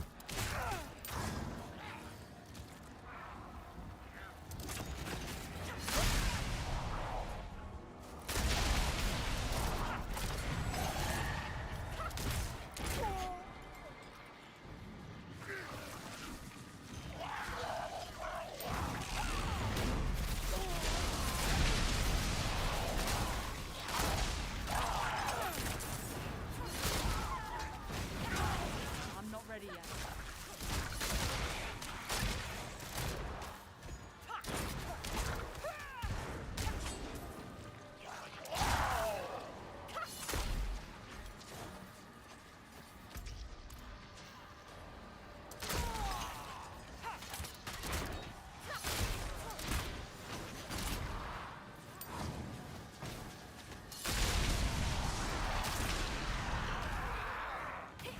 Waves of darkness.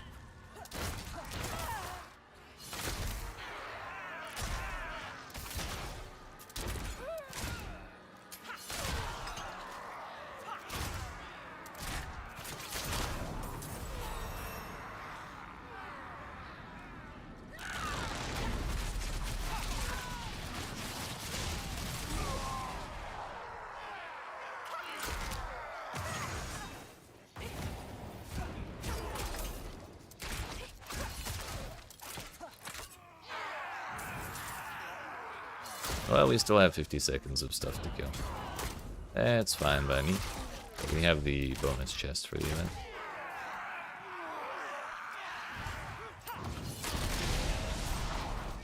So anything else is just bonus.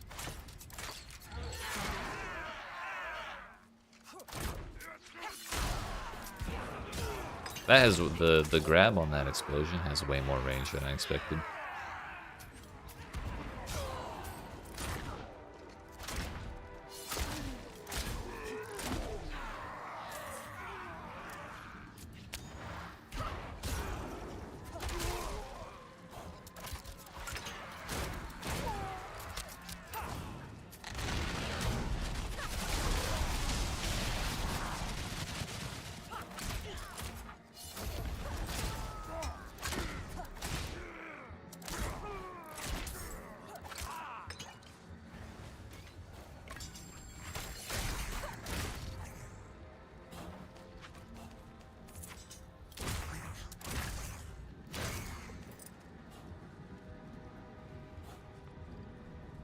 We are at 97, so I should go open this, and then we should go turn in my Tree of Whispers.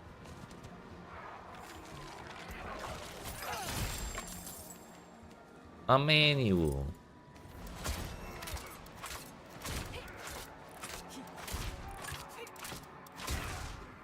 It took forever to proc the lucky hit.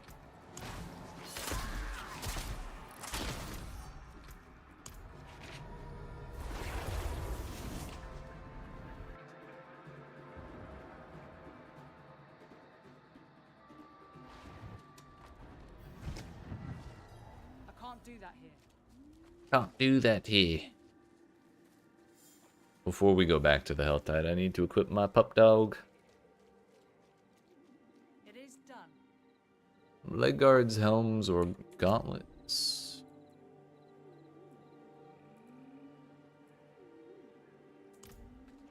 Helms.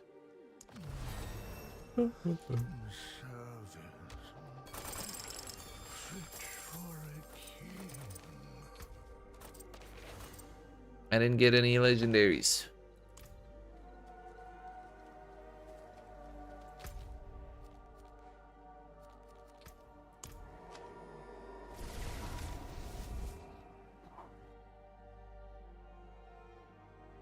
Honestly, I should probably stay in Helltide until I level up a whole bunch before continuing the seasonal quest line. Just so I get geared out better, faster. Then hopefully maybe I won't overlevel the content because I think it levels up with you, but I'll outgear it, that's for sure. Now what do we have here? Casting a cutthroat skill grants a stack of momentum. Casting a non-cutthroat skill removes one. For each stack of momentum you gain stuff. You gain just about everything. Too bad I'm not melee.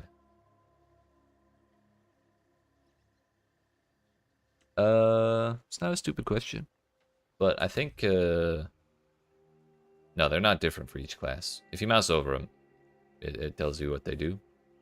But strength is armor and resource generation.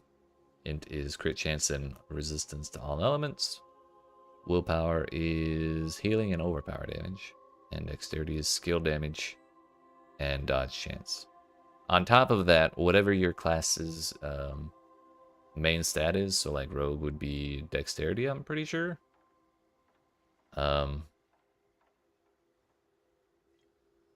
They get extra damage based off of that. Can't mouse over, you play on PlayStation. That's fair. That's fair. I don't know if there's some way to navigate over it, but maybe in this menu, like if you can open up this menu, it'll let you see. Oh yeah, it'll tell you. On your main stat, it'll tell you how much damage you get by having it. It used to be for every 10 of your main stat, you get 1% damage for every single class, but this season they changed it. So some classes get 1% every like 8 or 1% every 6. something like that.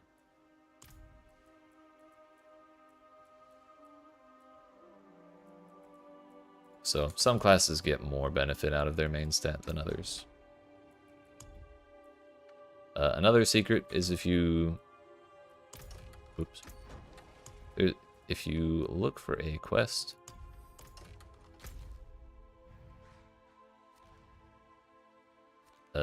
like right here in Kyovashad, it's one of the priority quests, so it has this emblem on it. But if you look for a priority quest like right here and you see a little pup dog, you pet the dog, finish the quest, and then it lets you have the pet follow you around, and the pet will pick up gold and other like materials for you.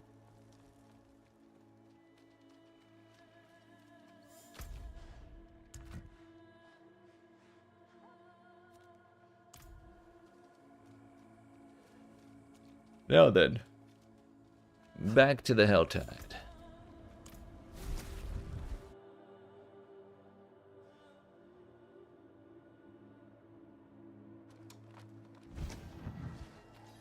That's not the Helltide.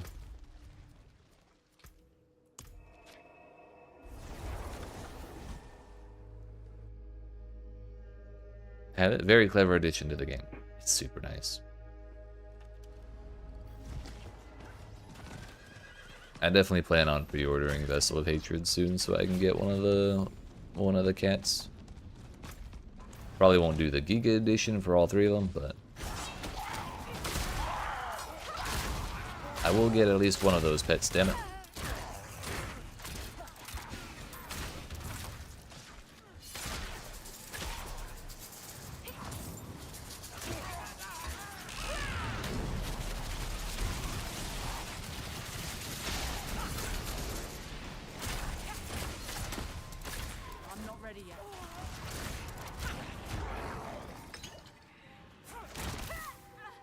You get the quest from the mount. It's like Act 3, I think?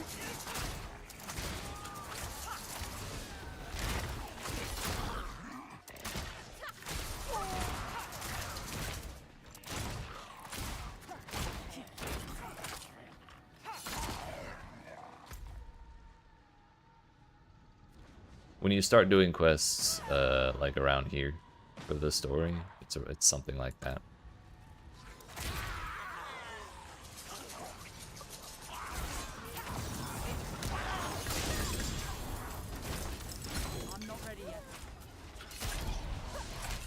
That treasure goblin did not know what hit him.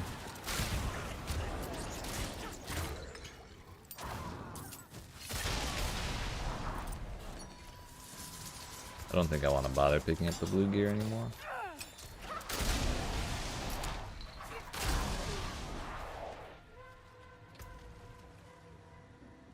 Flurry, oh, so sorry. Flurry deals damage, has a 20% chance to stun enemies for 3 seconds with each hit. If I were using Flurry, that'd probably be sick.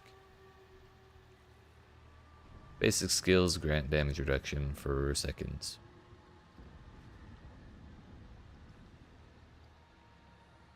We lose out on max resource, but that's okay.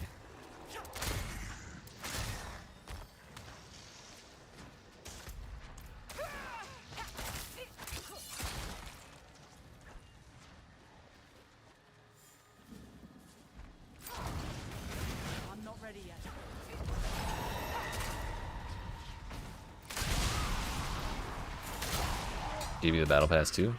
Sick.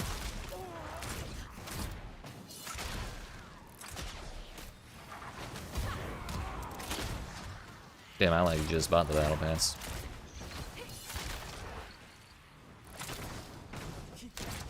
I should have paid attention.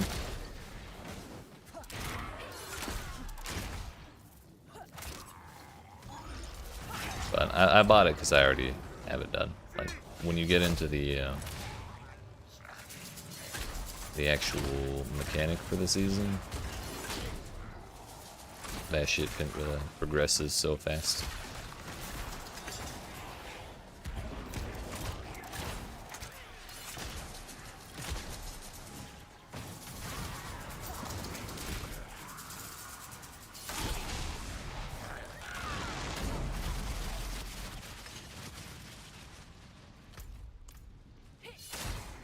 One more cinder, please.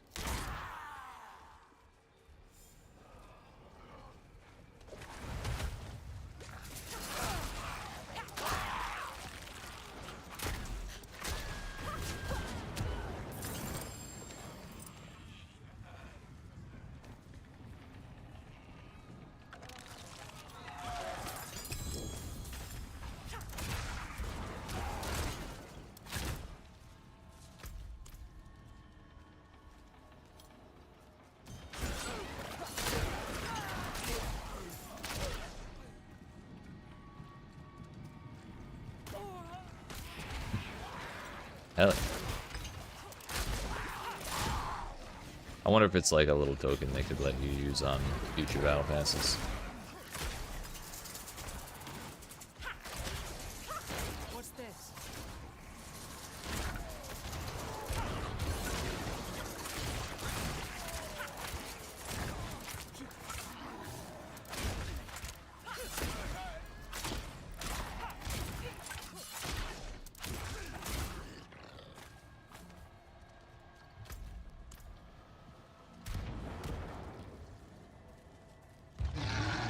Hello.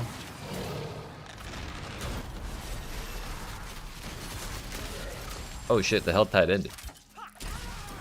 I didn't realize it was that time. I had so many cinders. Fuck. Oh, and I never spent my key passive. Shit.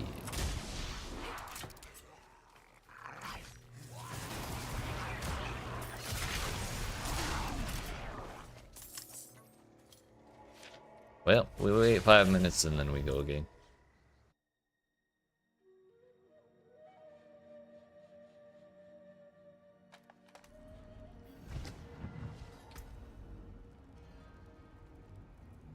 Okay, we looked at momentum.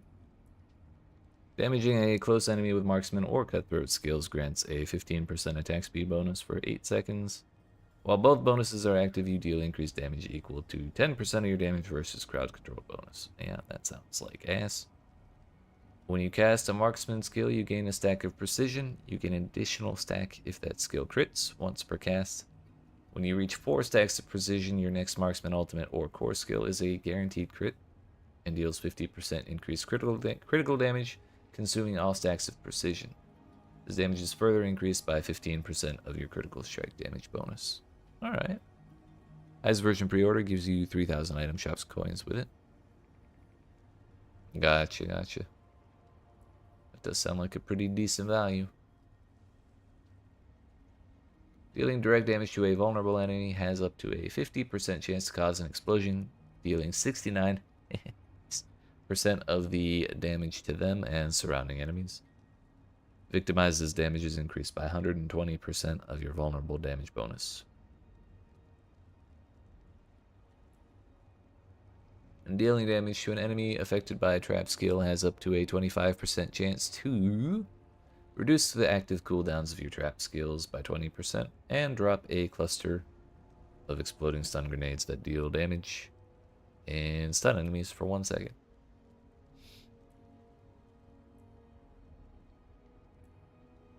I think early on I'm gonna take Victimize. Oh no, we don't do vulnerable that often. I think Precision's probably the...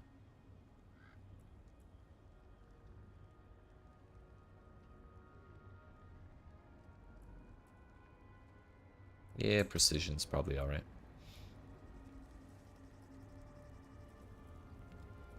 That there.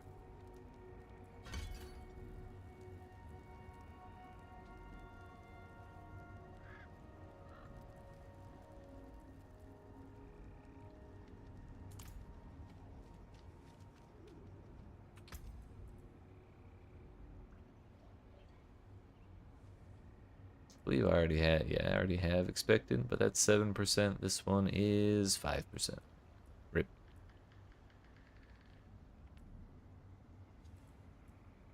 I'll still equip it because it's got 3 affixes.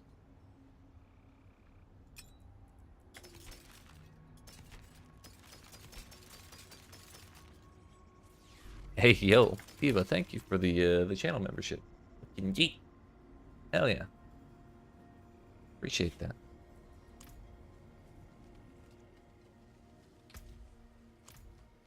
Wanderer. Oh yeah, that this symbol right here is for transmog. You salvage an item with that symbol, you'll get it as a transmog. Hello as member. Nice badge, dude. That's snazzy. Green name having ass too. Hell yeah. Claim rewards. Another thing that's really important to do is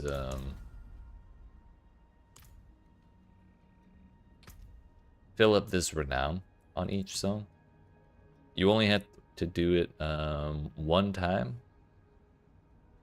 And even when the season resets, you'll have these permanent bonuses down here. So every time you make a new character, you get these bonuses. Just became a member of your channel? Hell yeah. I appreciate that. It's very kind of you, sir.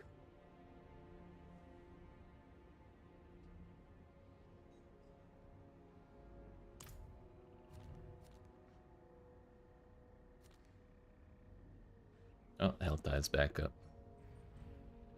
But the filling up the renown on each zone to get those 5 bonuses, and then finding all of these Lilith statues give you permanent status buffs.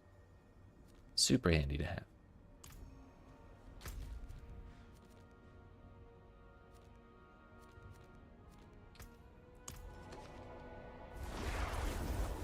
I feel like the health tide is never in Skazglen. I mean, it's really because there's 4 other options, but I do love seeing it in there.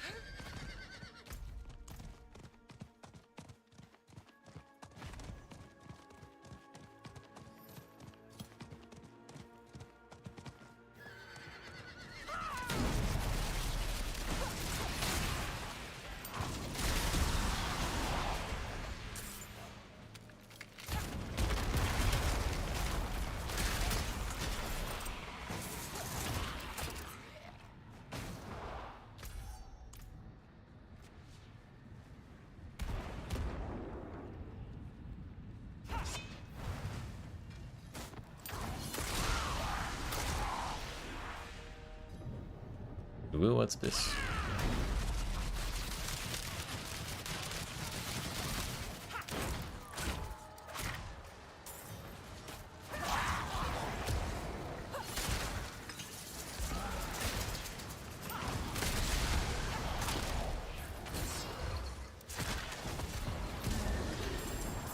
Bro, these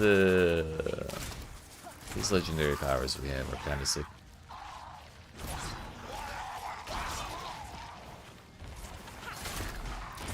Oh, I gotta kill the bully.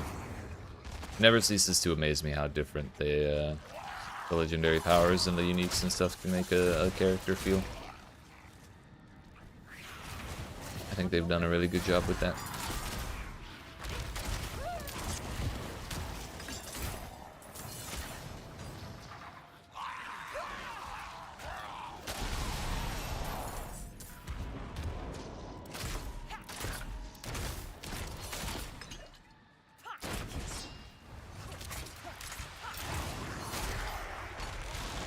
Feel special now? Hell yeah. You are special. Special to me. I'm not ready yet. You know, I dodged right before activating Dark Shroud. I'm a pool. And I ate all of that. No thank you. No thank you. No thank you. Yo, wait, this is imbuable? What?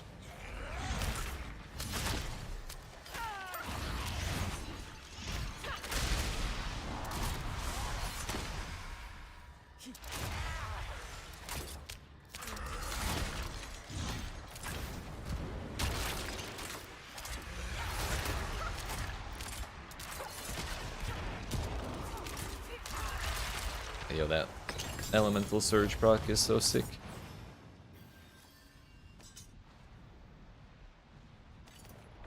Wait a minute.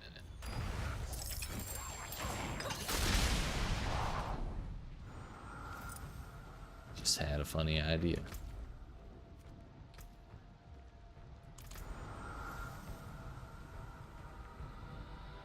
Could I put that on all 3 of my weapons? Would that work? It doesn't say the hit has to be with that weapon, right?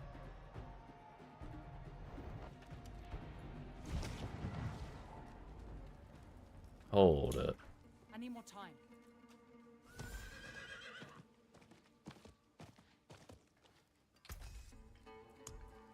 I'm masterworking. That's later.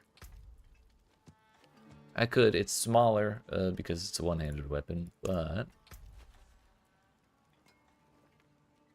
Hey, yo, damage per Dark Shroud Shadow. Chance for Rain of Arrows Waves to cast twice. Damage per combo point spent. Yeah, the modifiers on Tempering are pretty sick. But we'll go Elemental Surge for early on. 2200. 3400, that's fine.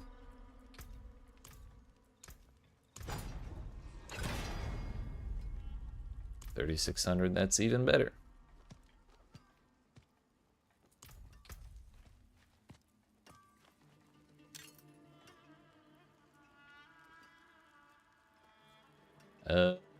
Another piece of interesting information that's really more relevant to endgame stuff is there's a cap on how effective armor is, and that cap is 9,230. So if you find yourself going above that, or try not to let yourself go above that, because anything above it is a waste.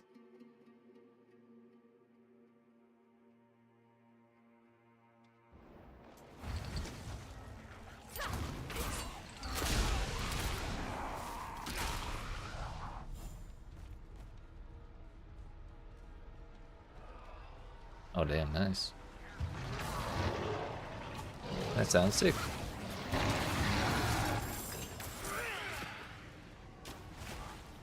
I need more time.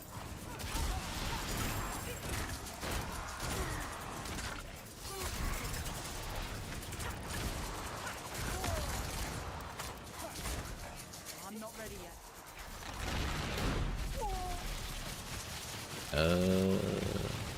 Whoa. I'm down there. I need more time.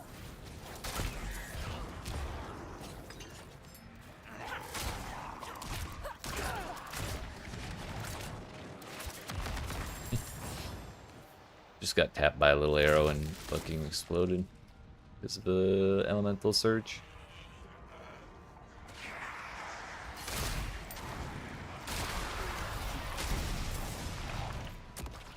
I can't afford that. I need 7 more. Bruh.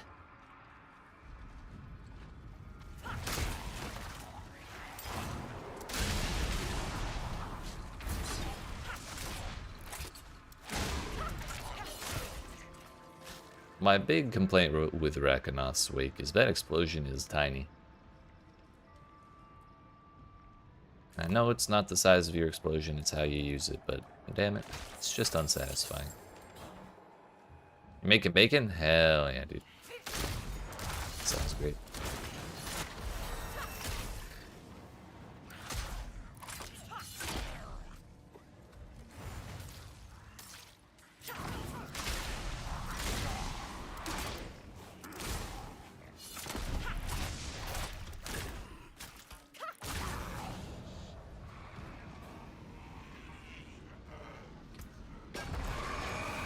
Oh, they're made.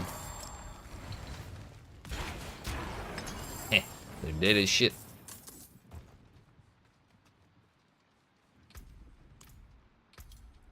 Spend 75 energy to reduce your ultimate skills cooldown by 5 seconds. Ultimate skills reset other cooldowns and grant 15% damage reduction. It's kind of neat. Try it.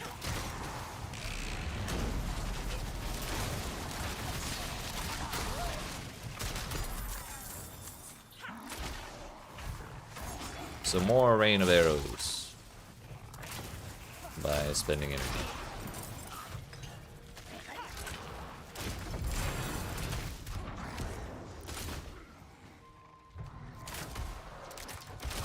Well, we just two-shot that Hellborn. That's fine.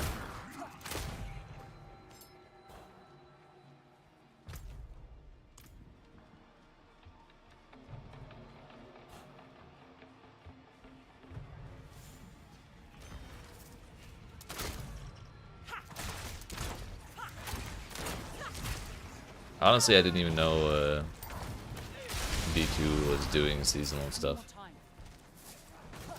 Kind of thought they just threw it out there and left it. It's like, let's go D2R, but stayed on Diablo 4. Just one more hell time. Just one more quest on the mission. Then we'll swap. Just one more. Just one more.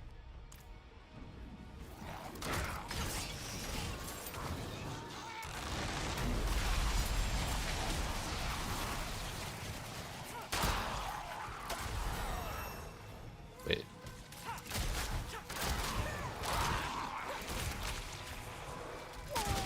Yo, that's actually expensive as shit.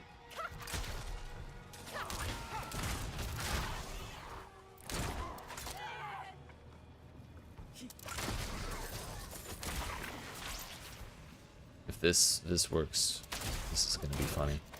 1, 2, 3. It only resets one charge. Damn it.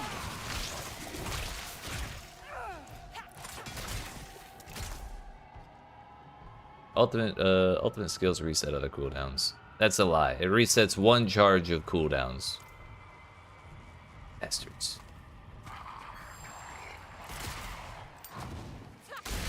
We could be so fast if we had that.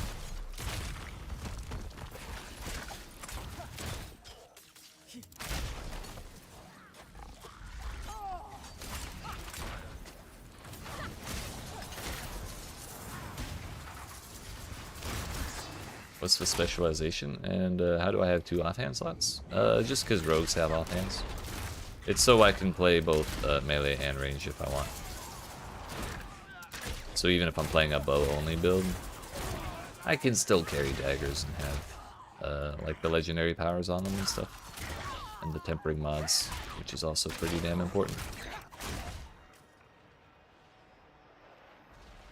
B2R is really what Blizzard had to do years ago. Yeah. The specialization is rogue stuff. It's kind of like sorcerers have that thing they can do where they put like their abilities down at the bottom and get permanent bonuses. It's kind of the rogues version of that. Each class has their own different unique mechanic. And this is the rogues. So we can pick one of these 3 effects, and they're just kind of always there.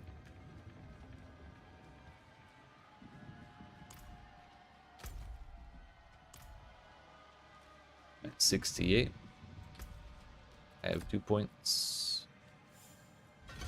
Level up Dark Shroud some more because why not?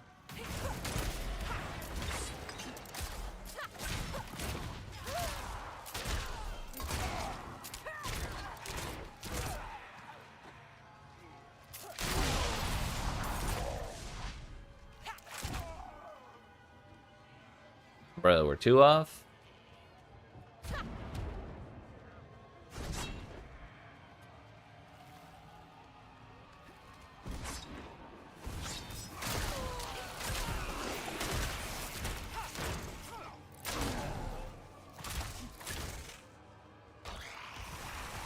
Precisely. Their stat sticks. Barbarian's even crazier. It has 2 two-handed weapons and 2 one-handed weapons.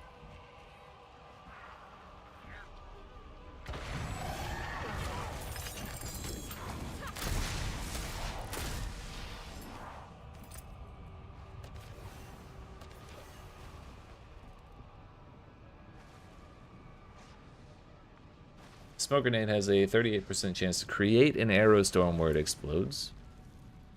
Your arrow storms continuously apply vulnerable. That's insane. We're specking smoke grenade.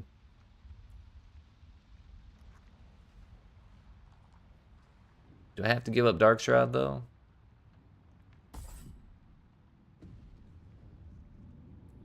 Now,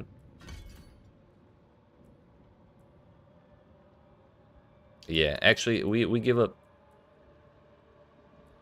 We give up Forceful Arrow.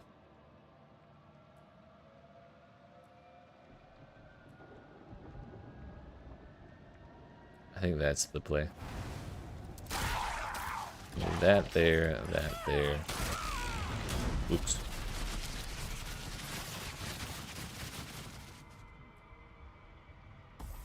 We have to have 2 points up here.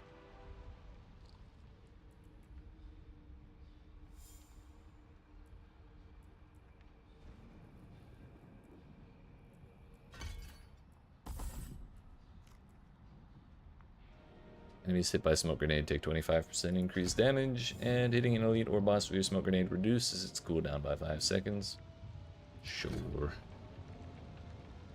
So then we put smoke grenade on.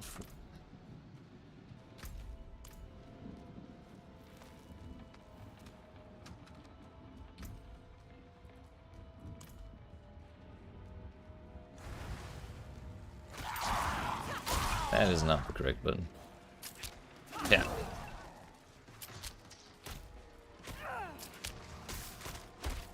Oh, it's a 38% chance.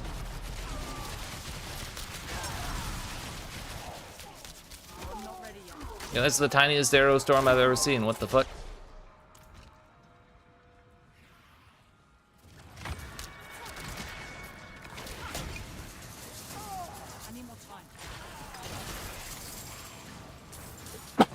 Yeet. Excuse me, so sorry.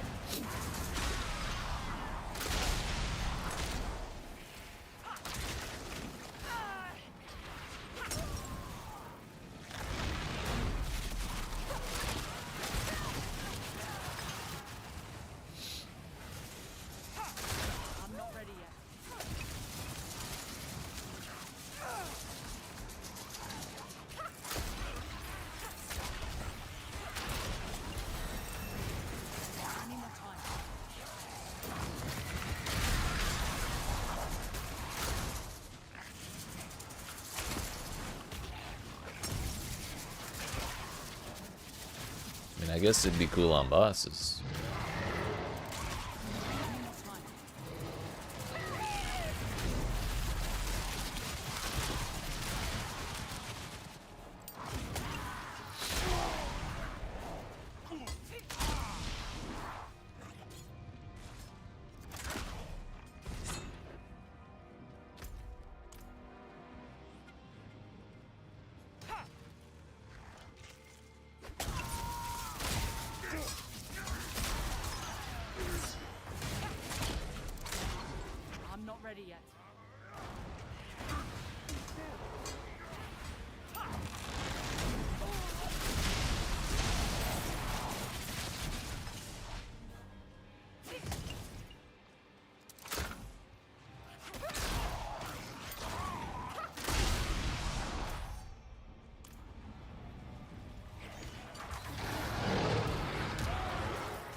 Turns out smoke grenade actually does damage on its own. It's kind of funny. Just smack him in the face with it.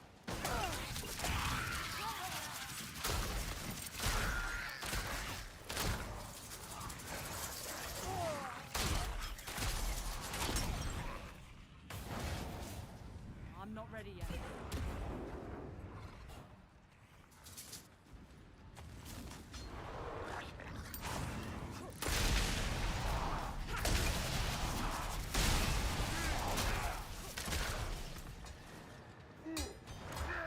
ready yet.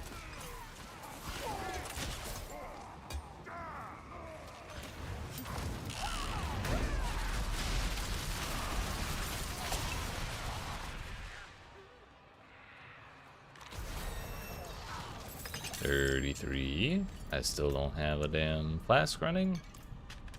I'm basically throwing.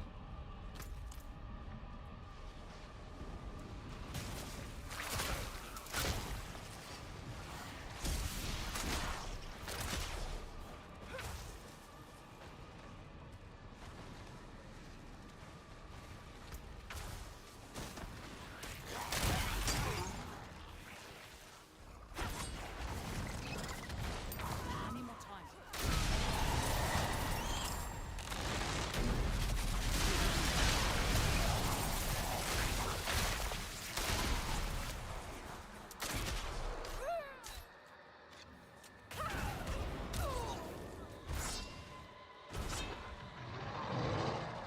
Oh, there.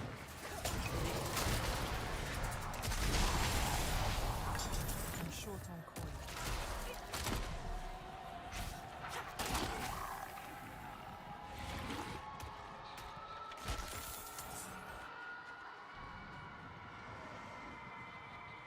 We're still a good way away from that. So,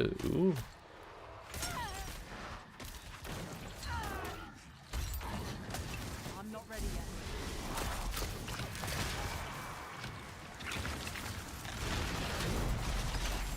probably just move on.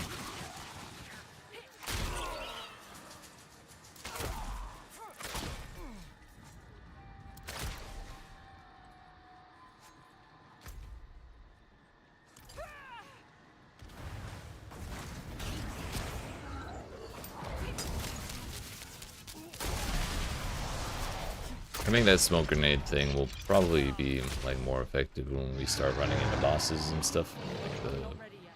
Blood Maiden, if she ever sits still, or like dungeon bosses or pit bosses or anything like that. I'm not ready yet.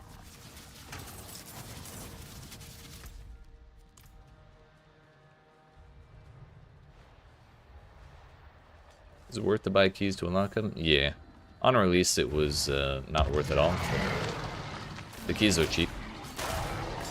And the rewards are probably not quite as good as the mystery boxes and the hell tides, but I think you're still guaranteed to get like a legendary or two out of it.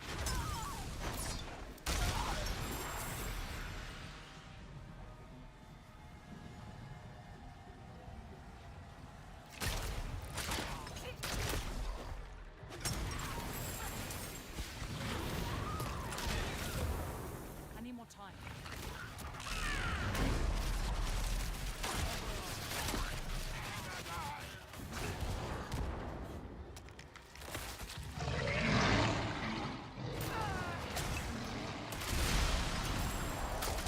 I love having those worms show up and give me free stuff to kill. It's my favorite.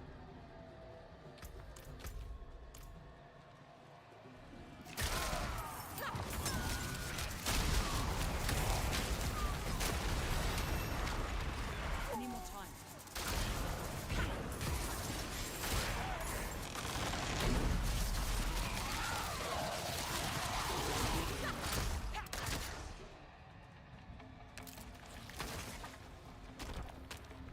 What's this? Ooh, what's this?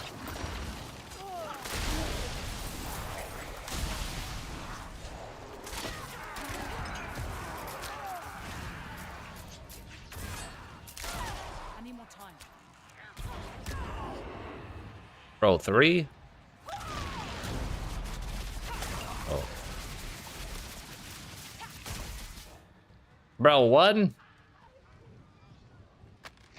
There we go. I'm not ready yet.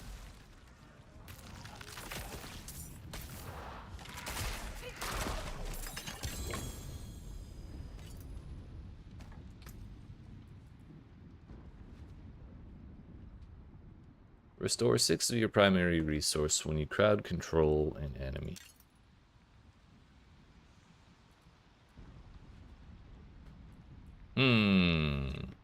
I wonder if days counts as crowd control. If so, that makes this much more worth doing.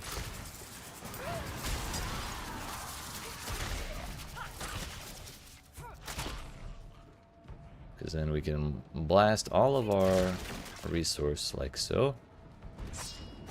Yep, it sure does.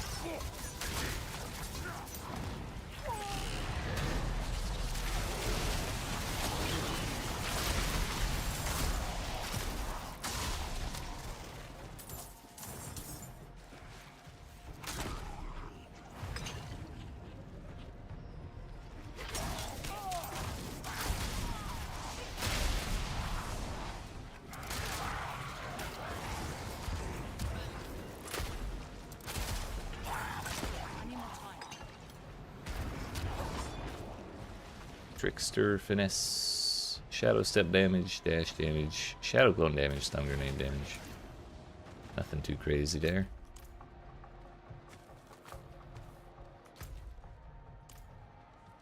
Still 29 minutes left on the hell time.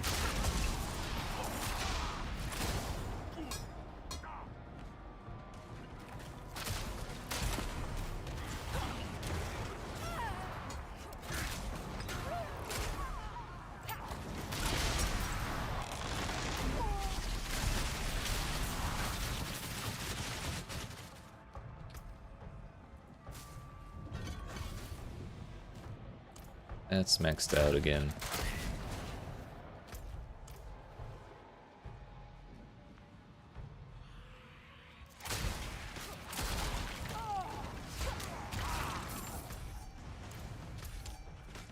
I wonder if we can handle a Blood Maiden.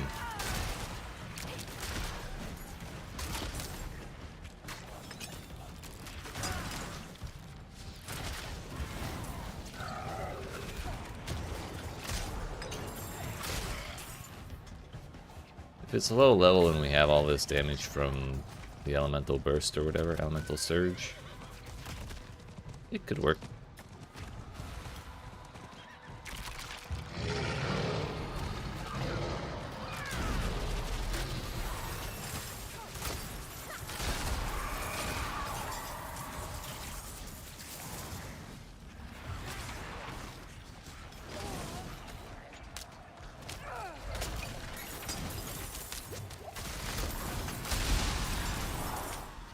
I'm not ready yet.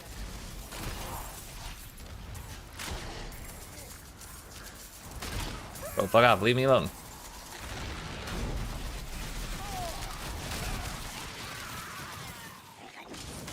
There we go.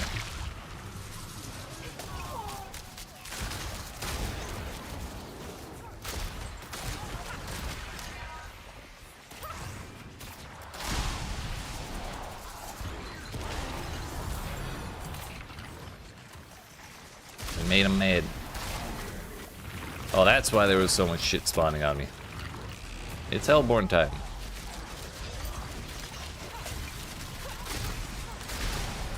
And Hellborn's dead.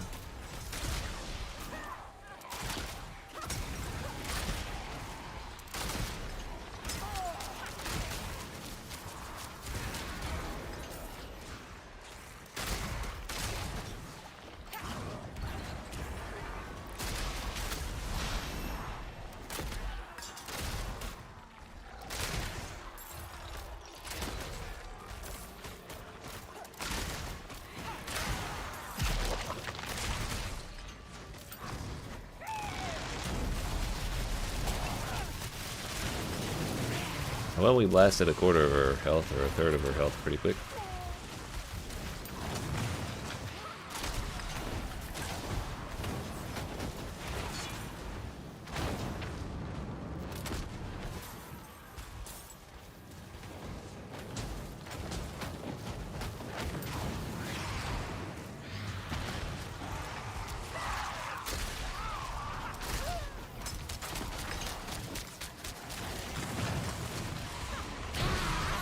Nice. That was easy, dude.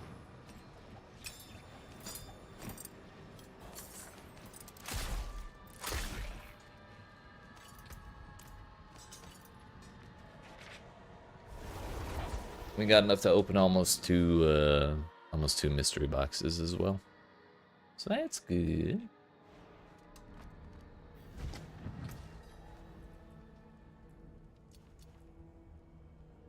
Explosive Verve. Your grenade skills count as trap skills. Whenever you armor trap or drop grenades, you gain movement speed for 3 seconds. I kind of like Shroud of Condurus more than that, though. It's been kind of carrying, not gonna lie. We're at 412 item power. It's pretty significant. Critical damage will be more useful as well.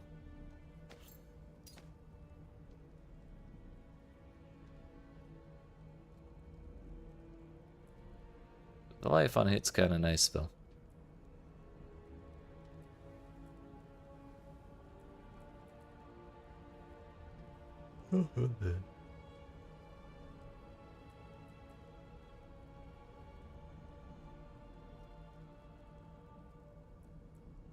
I forgot to retemper that.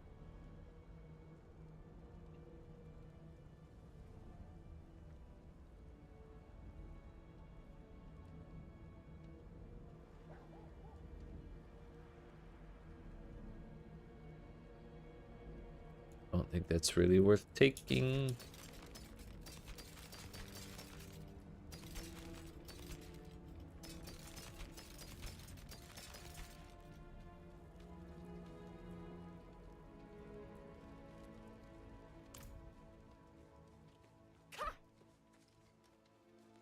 I can't do that here.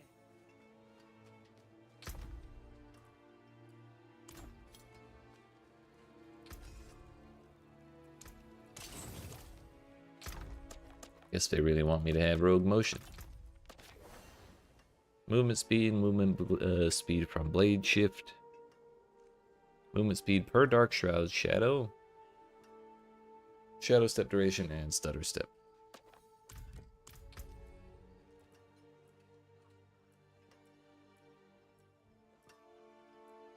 I have a dream that one day we'll be able to search this menu, if this menu exists after Vessel of Hatred.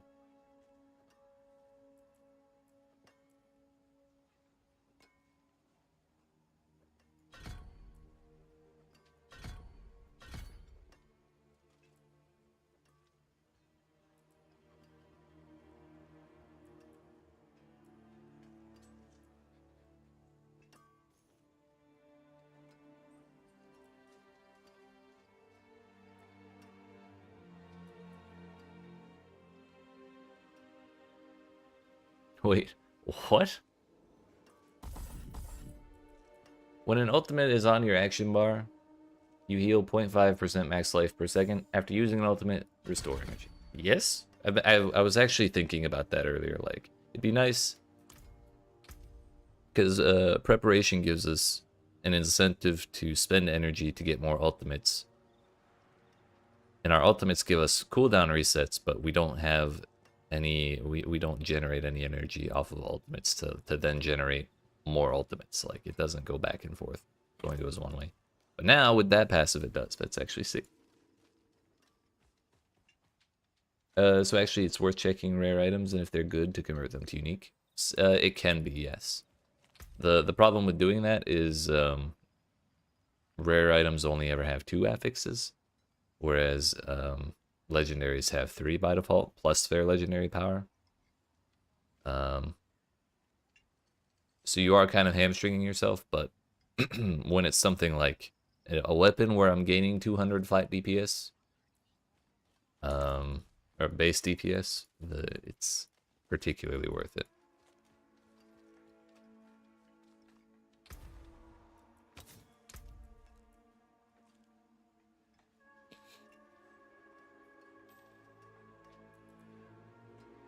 Is there anything fun we can put on?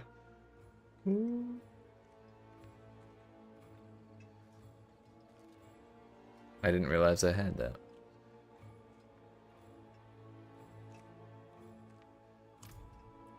Sure, why not? That sounds like more fun than this.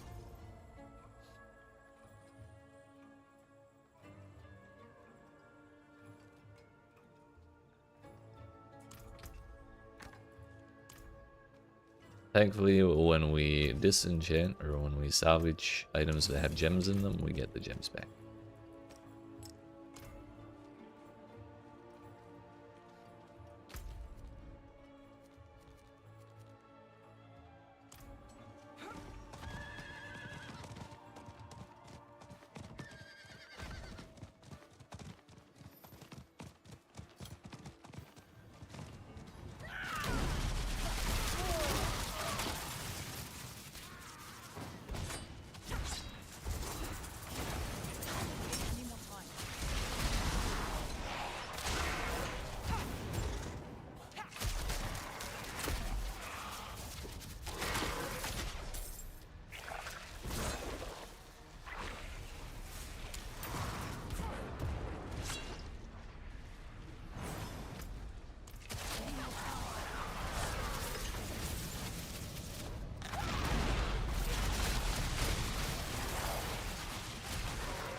Works for me.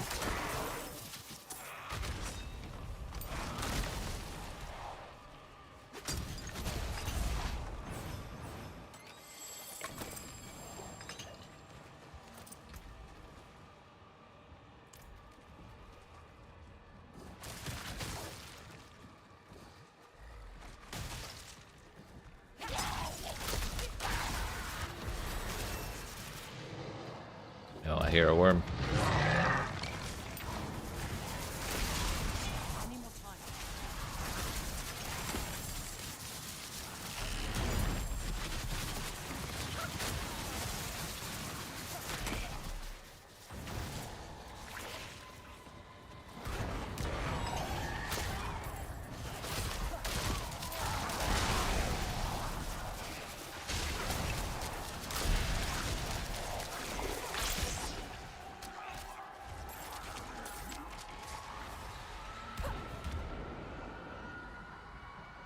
Well, that's 2 we can open now.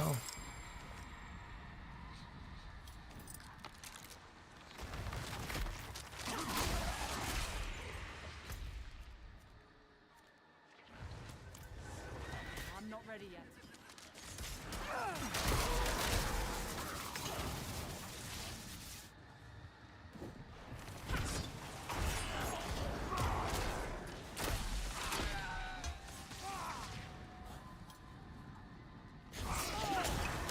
It is done.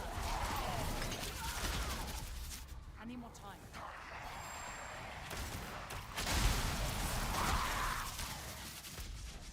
I don't want to bother with that event. It's kind of booty.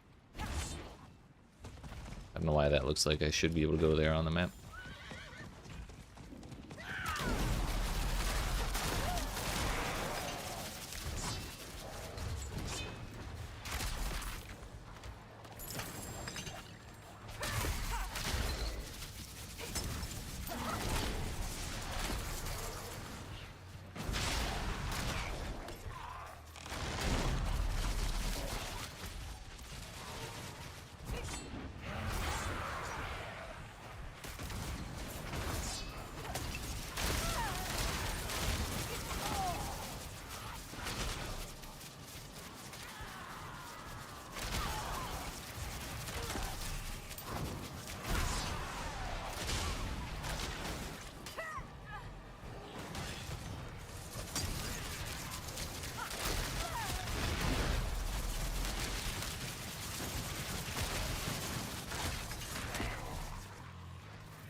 $38. I panicked because I thought I was missing a flask again, but we still had it.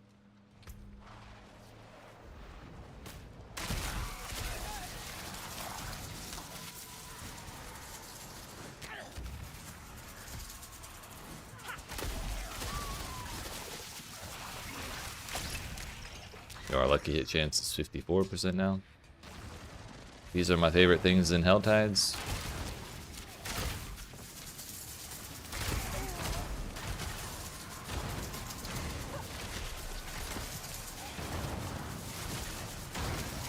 It's a little harder to take advantage of them as rogue. Being surrounded isn't as easy to deal with here.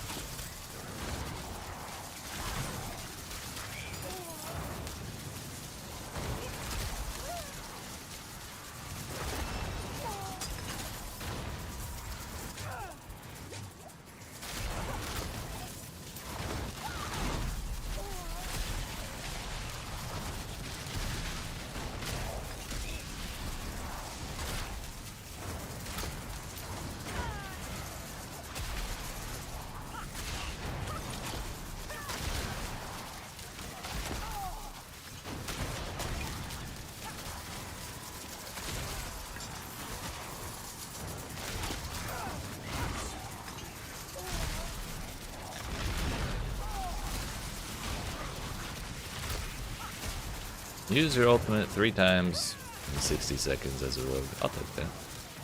Did not realize that was a thing.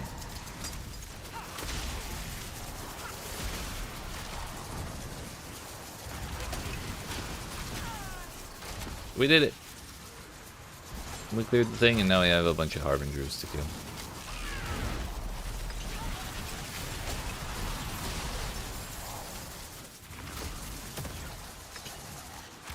The worst part about that is it spawns a bazillion fallen shamans and their rattles are going off constantly.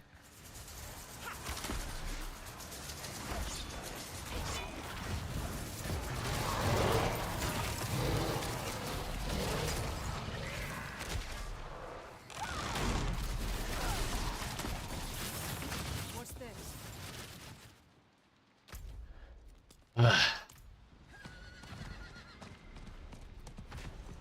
Finally, some calm for a moment.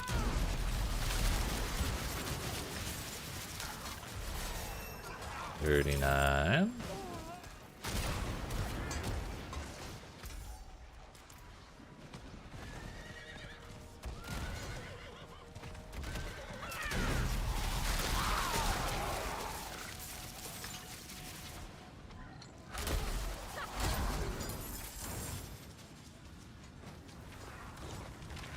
Yo, some rogues laid some traps and now they're helping me.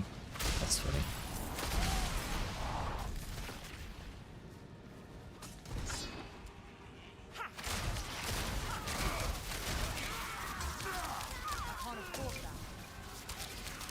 I'm poor.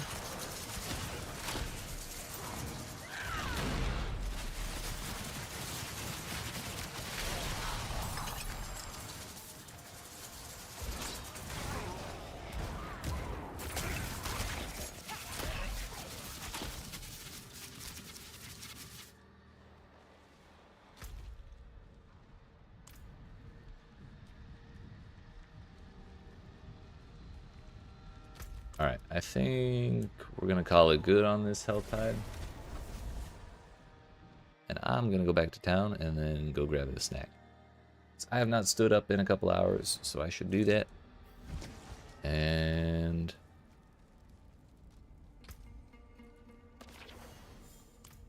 I'm hungry, so yeah. That's what we'll do. What happened to that? Let's collect our stuff that we left laying around here. Open that up.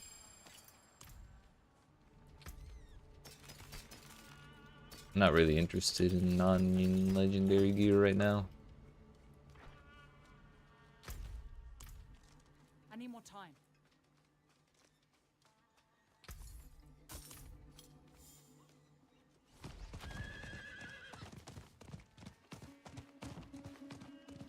Upgrade the potions with the potion lady.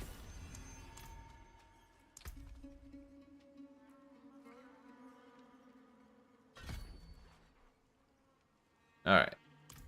My friends, appreciate y'all watching. Hope you're enjoying. If you are and you haven't already, make sure you yeet that like button, dab on that subscribe button. When we return, presumably more health tides when we, what level is this? 50, it's 50. When we get to like 45 or so, we'll probably try the World Tier 3 dungeon. And then go into there when we can.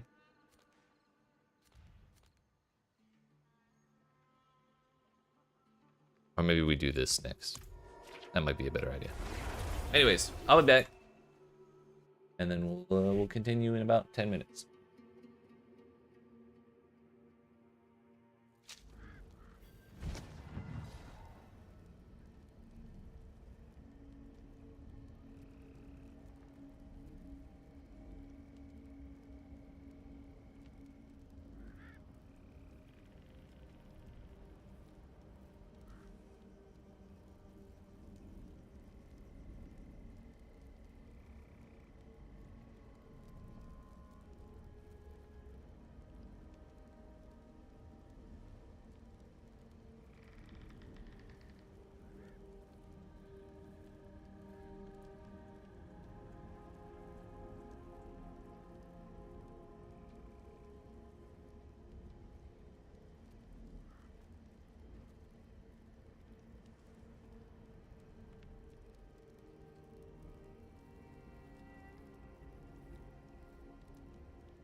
Alright, friends.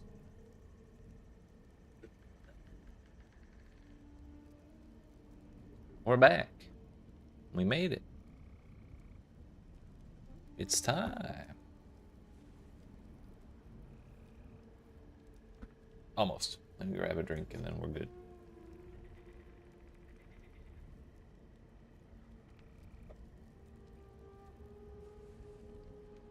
Alright.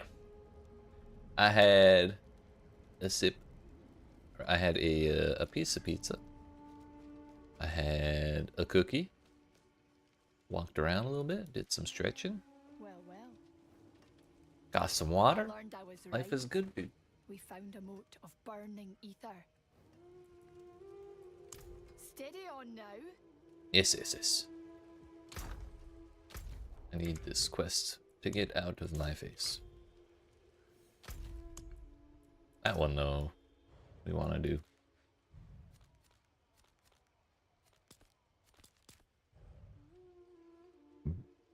I really need to go get those damn waypoints. That's kind of the most annoying part of starting a new character is going to get waypoints. But considering what they were going to make us do for every new character when the game released, this is far better than what that idea was. Which was we'd have to do all the Lilith statues again and all the renowned shit again. Ugh. That would have been rough. I'm not ready yet. I meant to go this way, but GPS led me astray.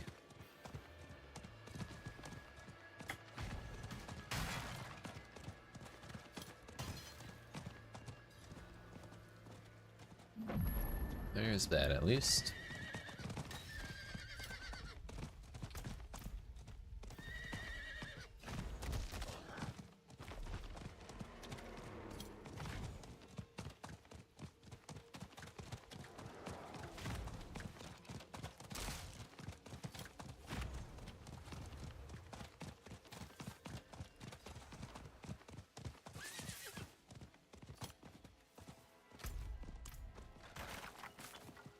Herbs.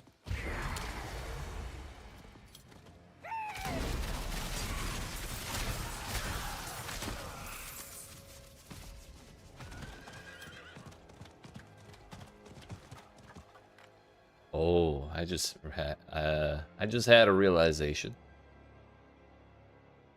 So the power that makes our smoke grenade summon arrow storms causes them to continuously cause a vulnerable, and then this one causes our marksman and cutthroat skills to summon arrow storms, and that makes them all deal increased damage. So I think we wouldn't even need smoke mine or smoke grenade to get the vulnerable out of the arrow storm, so long as we can proc them off of our stuff here. So if we wanted to go back to having a basic attack, we could. It's an option.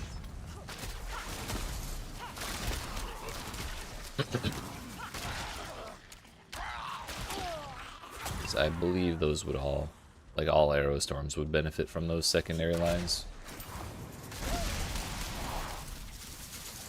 Yeah. They were getting vulnerable there.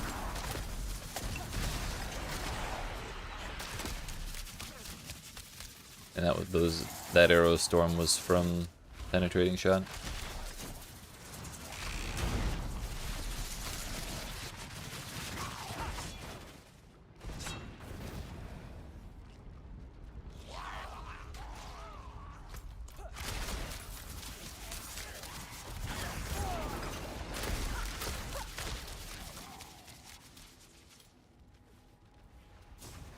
Saw video 8 paladins / 16 auras, crusade to hell in D2R. Dear goodness.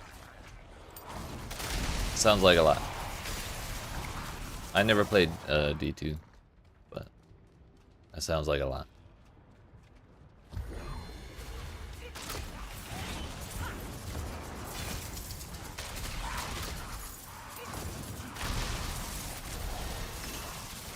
Level 40.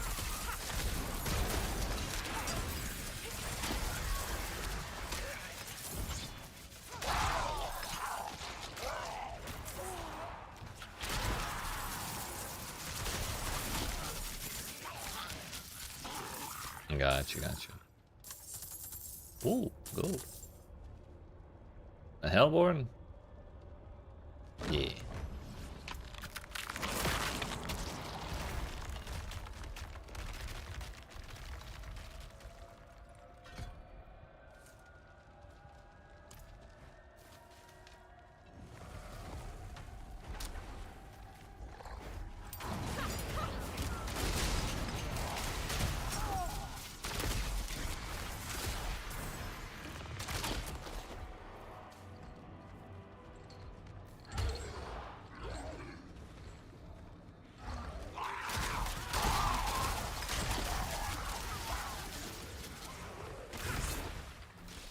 I need more time.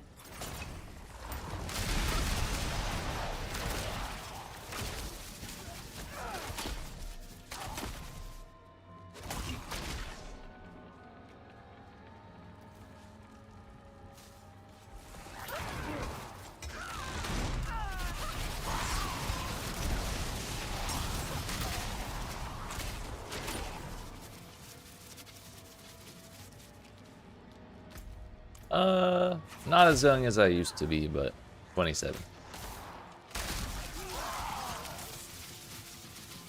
It was, I was still pretty young when D2 was the thing. I had it on my PC, but it was so my dad could play it, not me.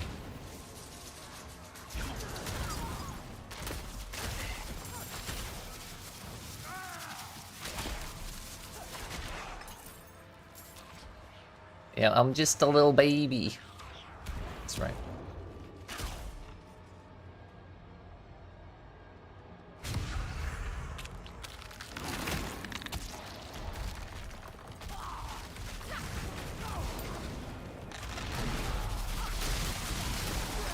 Oh, I thought he died when he teleported. That was actually funny. I got jebaited, dude.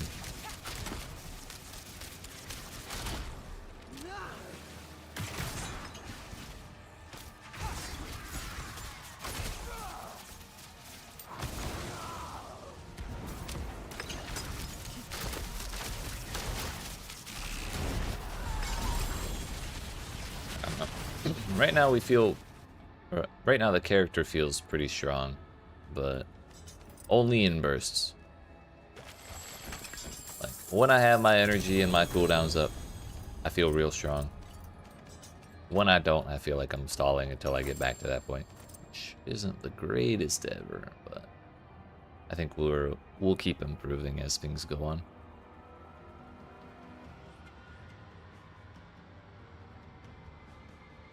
Agility and subterfuge. Nah, I don't really care for that. Killing a vulnerable enemy grants you increased energy regen for 4 seconds. That sounds great. At least in clear situations.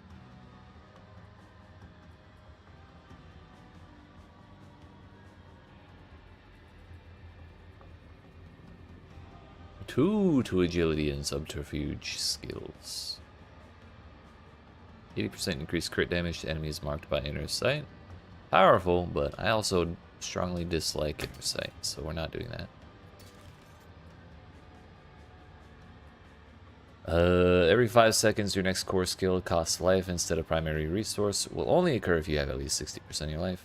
Skills that consume life deal increased damage. A lot of increased damage, but increased nonetheless.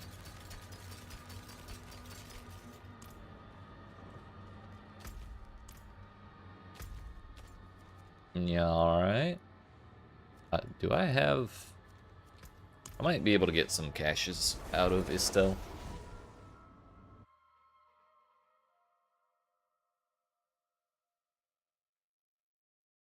And if we get caches, we could get fun uniques. Let's see it. You again. Me again. I get one. W.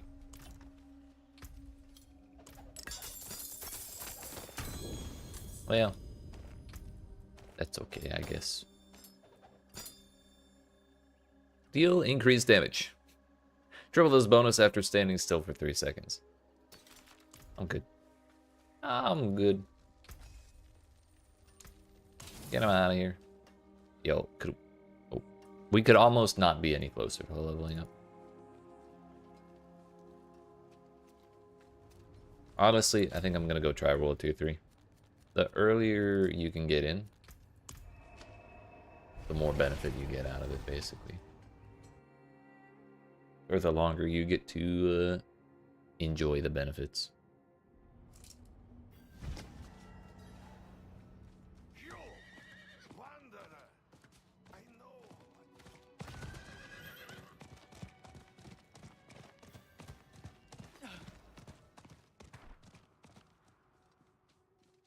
I'm not ready yet.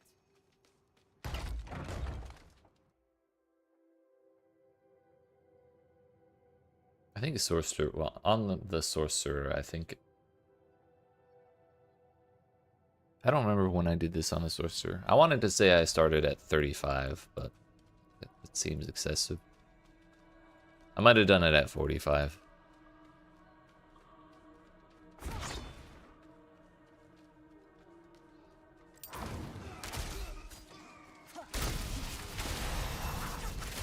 We leveled up.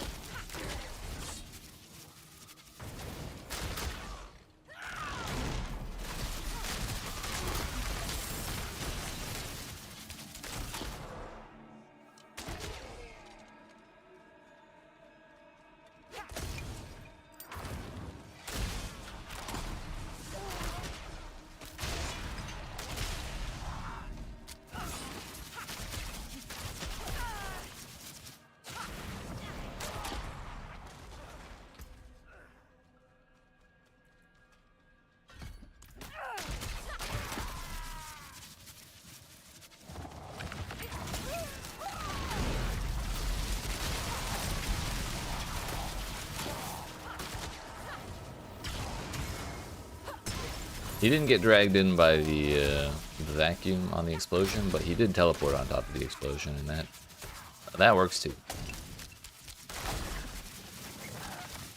Oh, those are arrows. They look more like bolts from crossbows, but whatever. Same.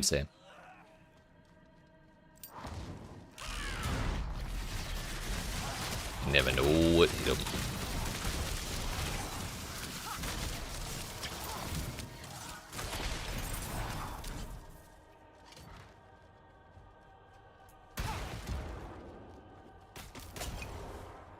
My internet. I need more time.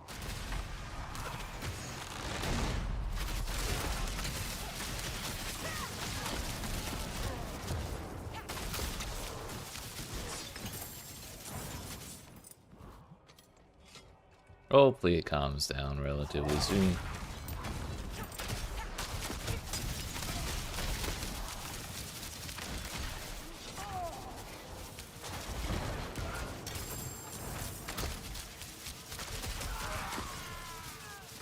Yep, starting to feel it in the game too. Oh hey, we calmed down. Nice.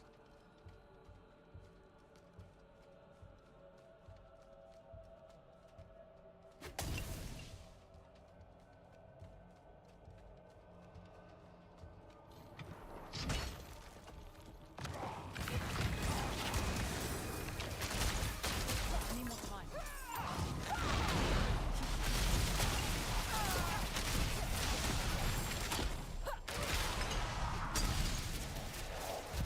One more, dude. Turns out we're like totally able to handle this.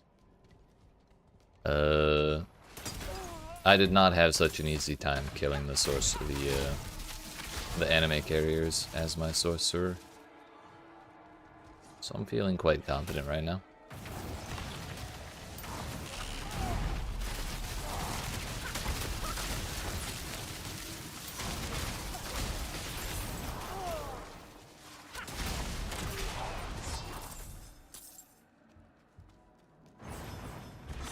Surrender your enemy.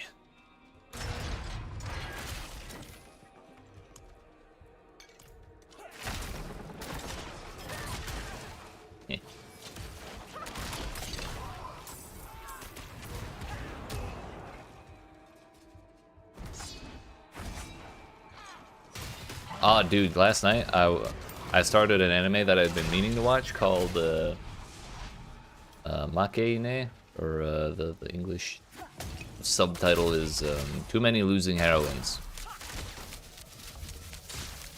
That shit was so funny. And like genuinely wholesome as well. This is very fun. 10 out of 10 would recommend.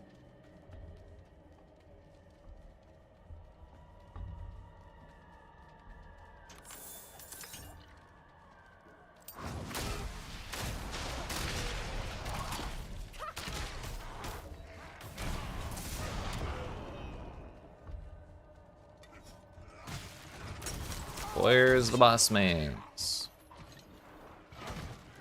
Right there.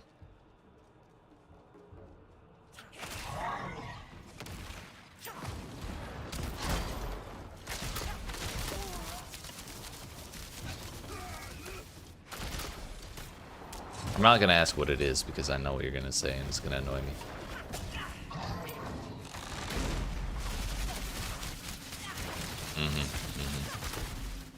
The other part, the other reason I'm not gonna ask is because I know you don't mean that. No one could mean that criticism of that show. It's impossible.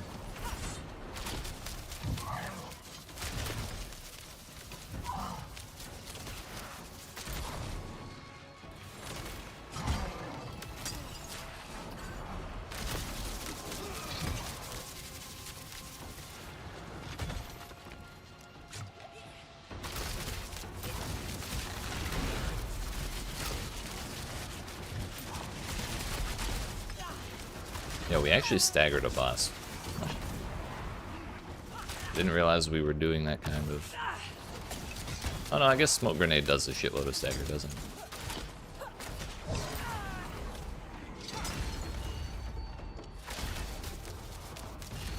Stop that.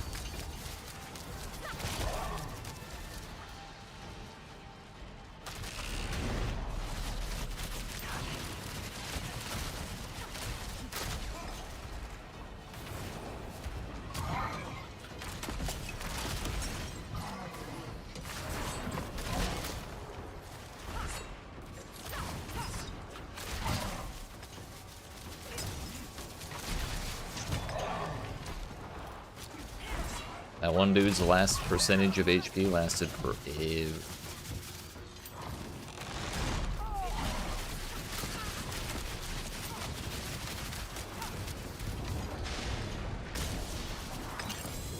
Oh yeah.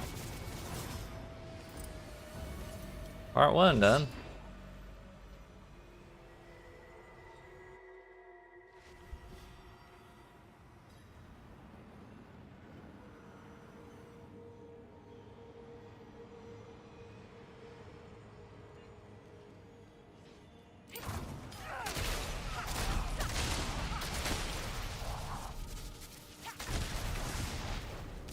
Oh yeah, we have to kill every single dude.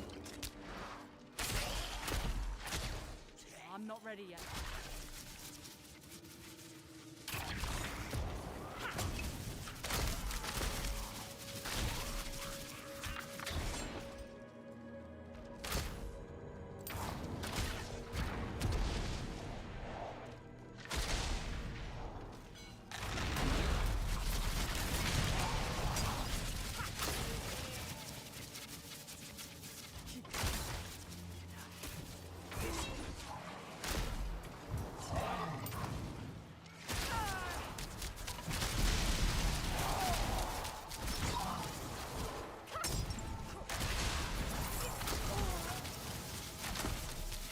Not gonna lie, I was kind of not really enjoying the smoke mine idea.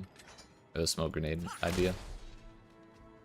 Until that boss fight we just did, when I was able to just stop that motherfucker from channeling the blind explosions. Like that. I'm suddenly a huge fan of the ability.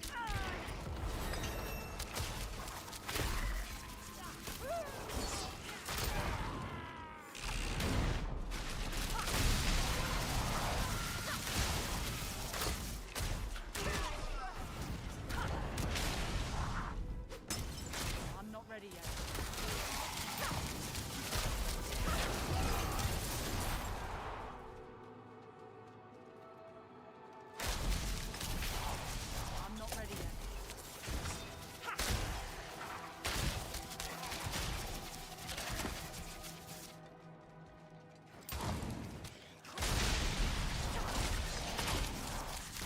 Still need to finish. I know you do.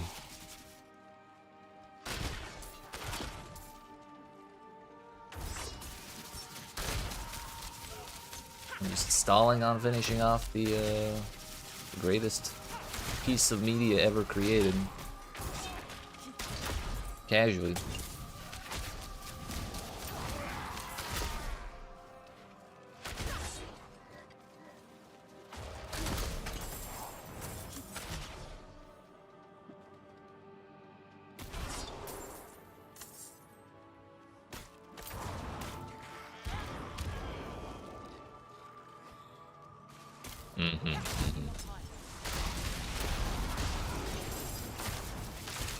I'm sure you would, you commie bastard.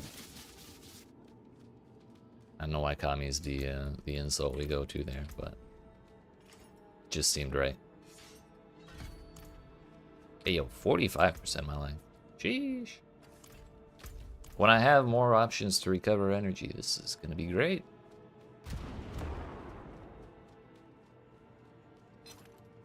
I need more time. Ow. My toes.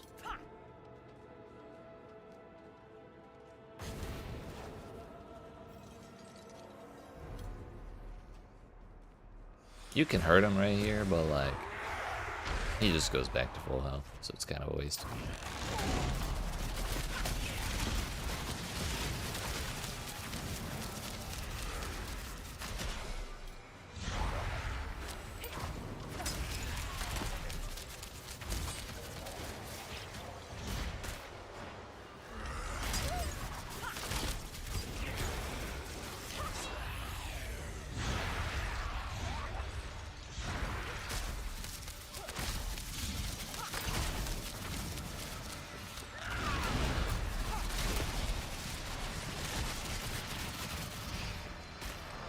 How do you level up the Paragon things you socket in the tree? You do these things called Nightmare Dungeons you start running into in World Tier 3. Which is kind of a lot of people's least favorite thing to do in the game. Because it's not particularly rewarding beyond the glyph XP.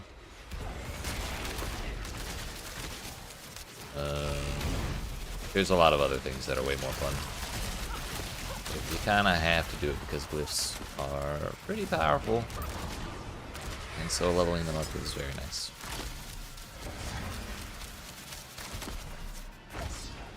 Oh, to have energy right now.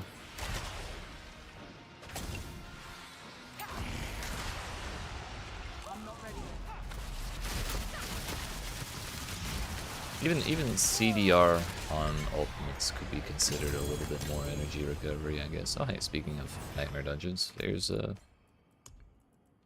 the key to a Nightmare Dungeon. But I don't have any glyphs. I don't have any Paragon stuff, so I'm not gonna bother with it yet.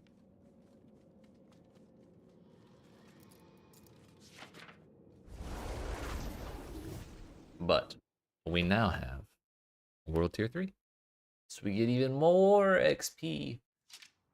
Granted, everything's gonna smack the fuck out of me for the next hour or so.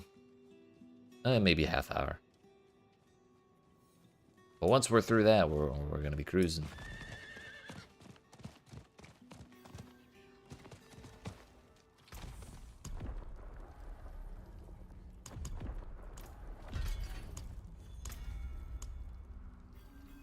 The auto level, or you have to do something? No, when you finish the dungeon, when you kill the boss of the dungeon or you do the last objective, there's like a big bubble. And then in the center of that bubble is a like a little altar thing you click on, and you have like a set amount of XP you can give the glyphs. And then you just allocate it until you run out, and once you're out, you go to the next. Why am I running out into Fractured Peaks as if there's a hell tide here? It sends Cosglin. Let's go. What time is it? 3:20. We got plenty of time.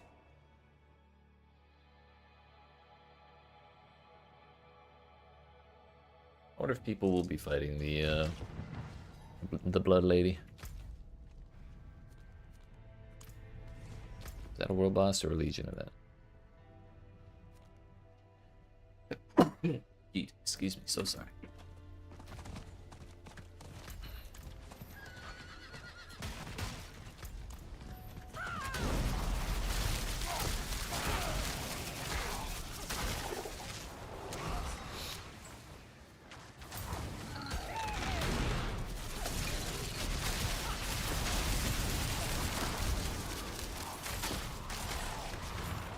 Oh yeah, we're in there now, dude.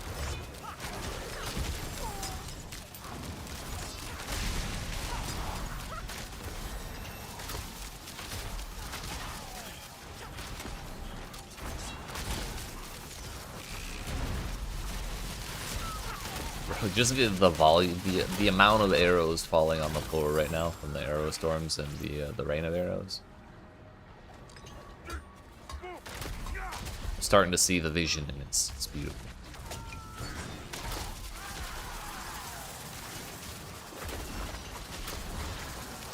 I'm not ready yet.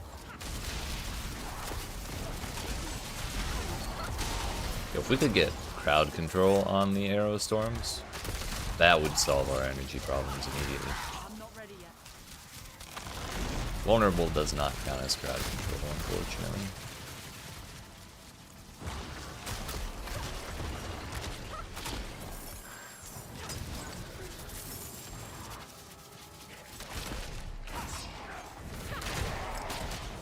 I'm not ready yet.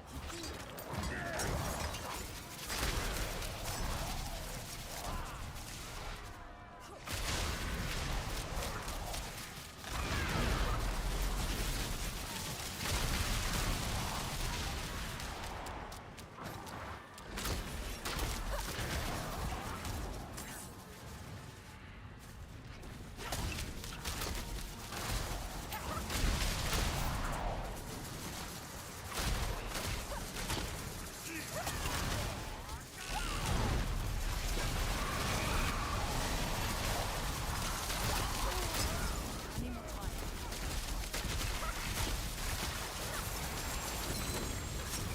Sacred Paints.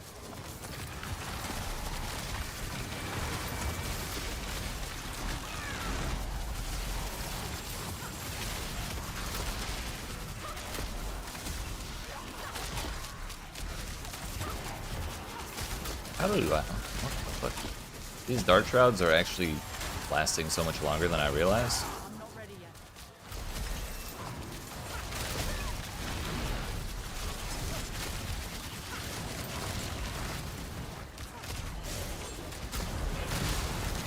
Step bro, I'm stuck.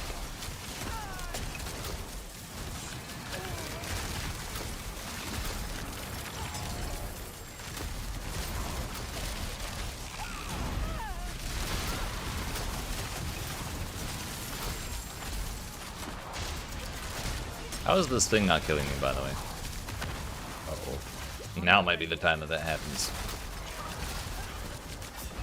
Oh, it was a Hellborn, dude. I didn't realize I had filled up the bar. Damn, we have 62 laying around still. That means I got 104. Yeah, 114. 124 even. I know how math works. We were rich as shit for a moment there.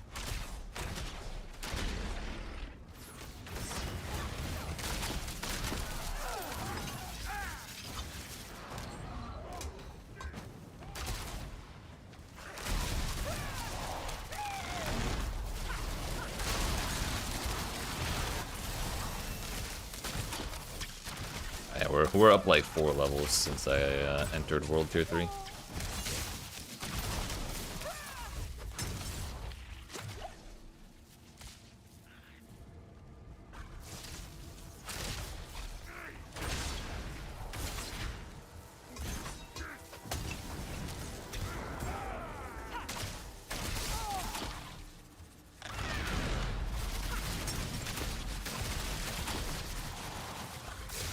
Man, just don't want to take no damage.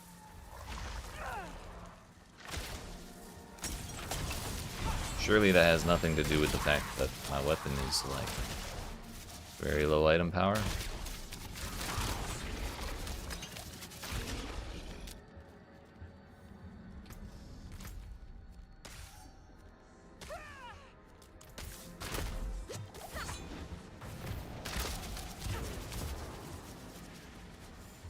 Wait, someone's doing this.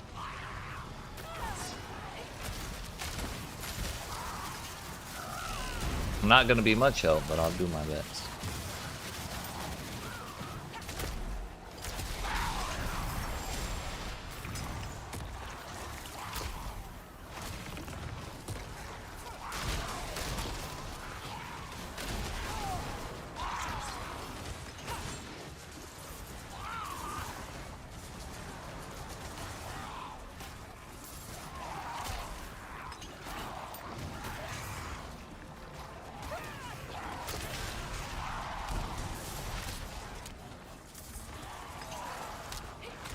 Think about where to spend all those points when things calm down.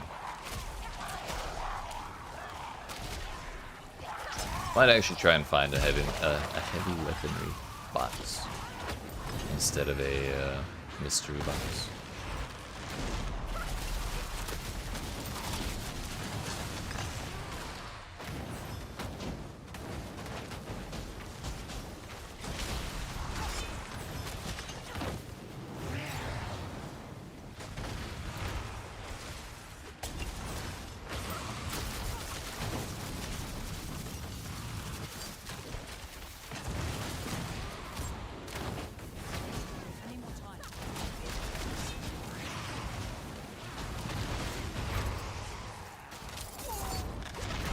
Oh, don't kill me. I'm too young to die.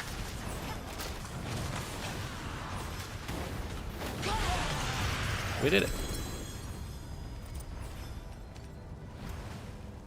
Oh, hey, we got one. Sick. What is that? Oh.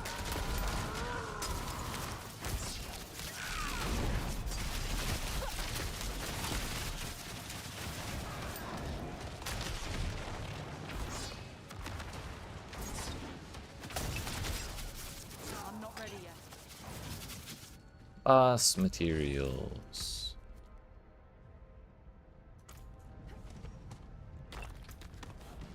This is while at maximum stacks of the momentum key passive, your cutthroat skills deal increased damage and you become unstoppable for 3 seconds every 8 seconds. If I was using that shit. Sure, but I am not.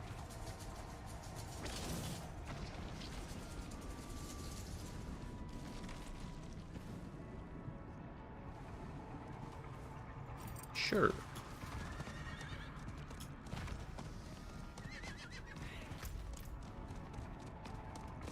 Are they 275 in World Tier 3 still? Surely not. They're 250.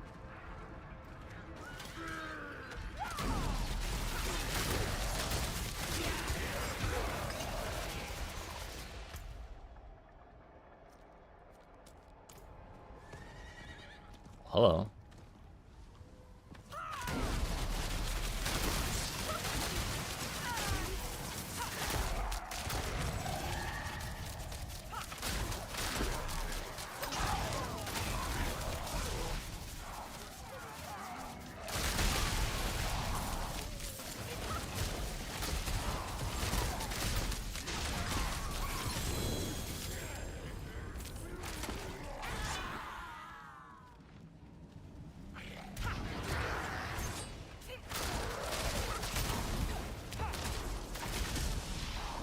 I need more time.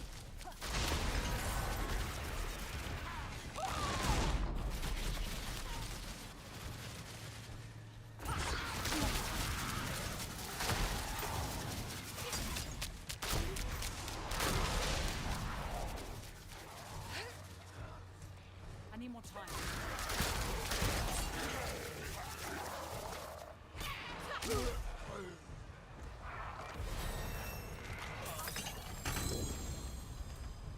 More sacred crossbows. Surprise! When you evade or shadow step, you drop a cluster of exploding stun elements.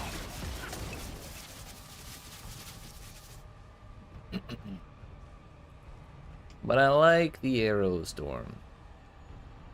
We might just have to take this one and make it into arrow storms.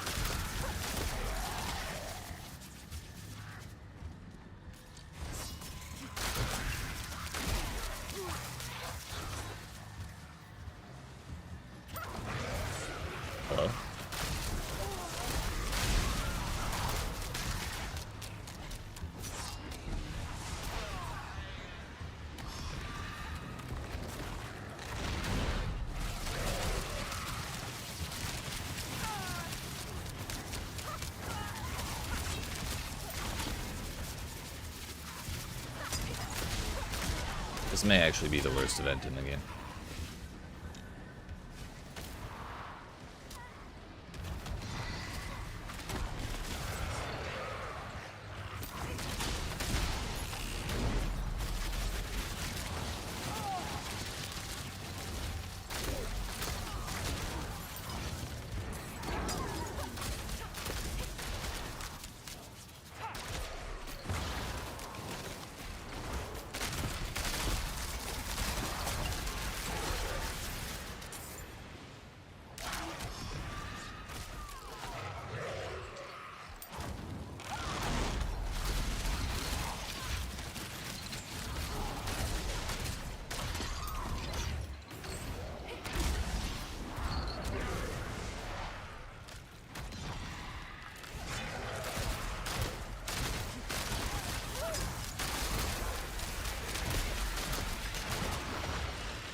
Somehow we did it.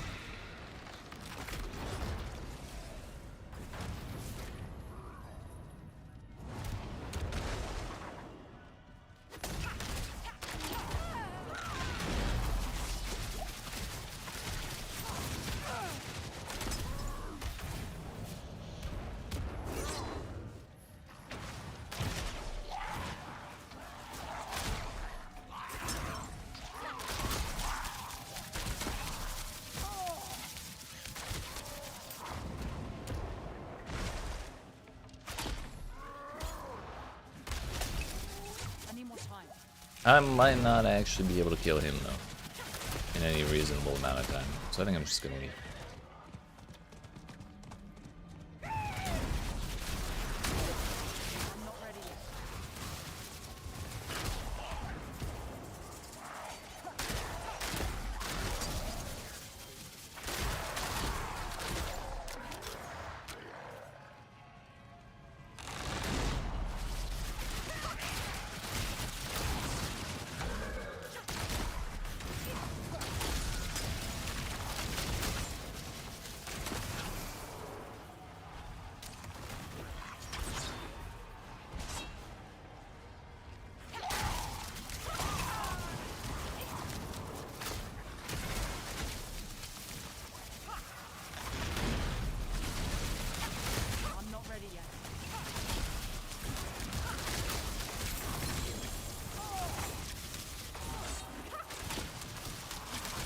One died, I think.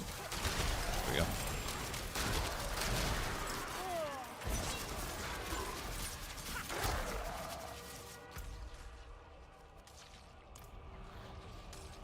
I think I'm gonna go back to town. And bro.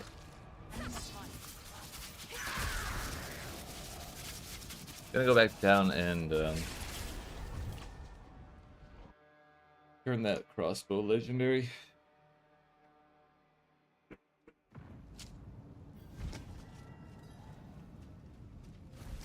Magic and now autumn. But I also want to enchant away that overpower damage because it's yucky. +2 energy on kill. That'll help.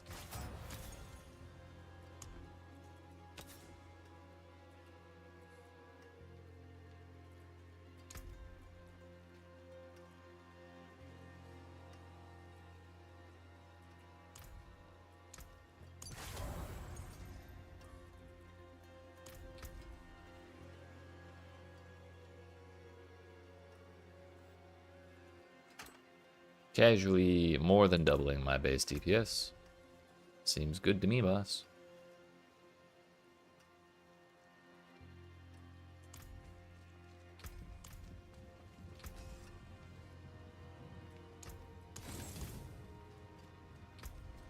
Now, what about these 6 points we've banked up?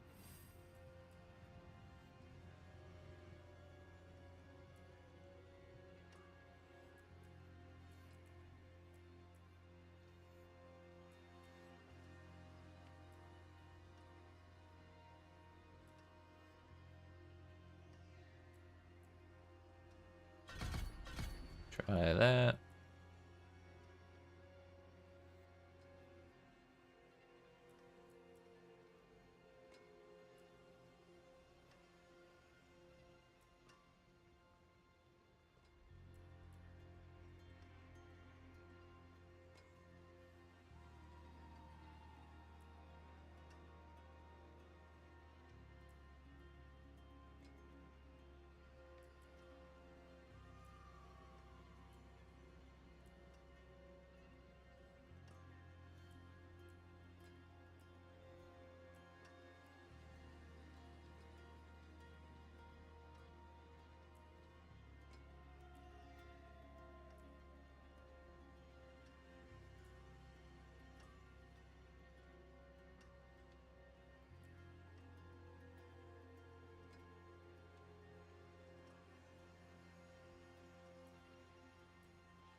Now we could go into the consuming shadows.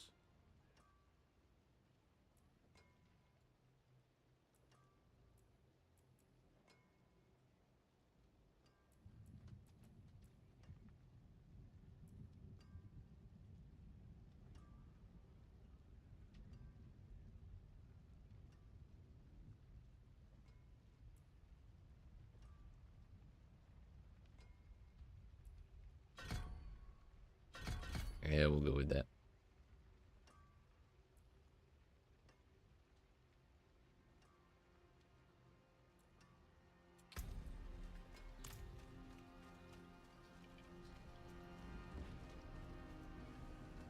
Alright, so at the very least, we now have a level appropriate-ish weapon. That should make my life a little easier.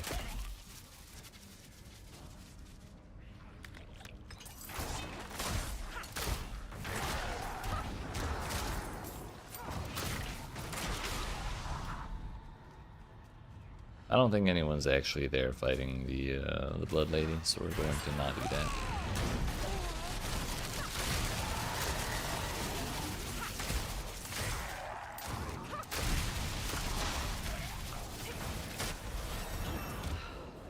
Wouldn't have made it without you.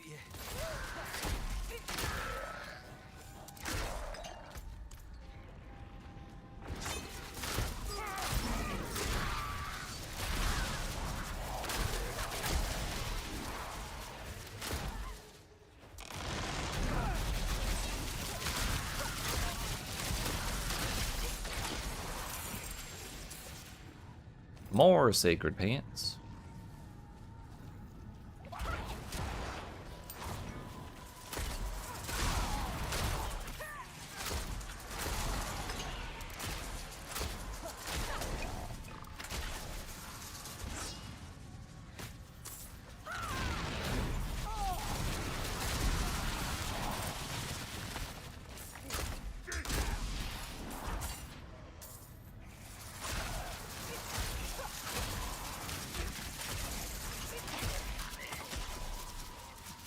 Chest armor would be pretty bad for me, considering I have a unique on that slot.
Seems alright to me.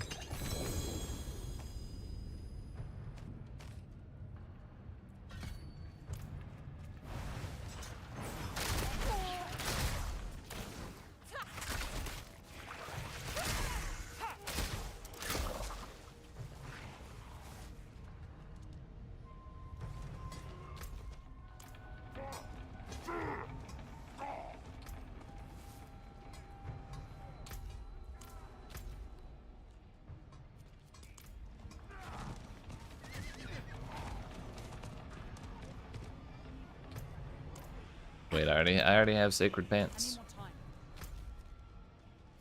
What about that one?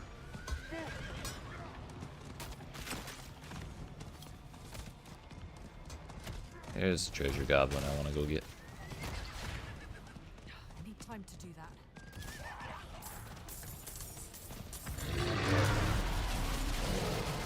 Okay, he was a fake treasure goblin.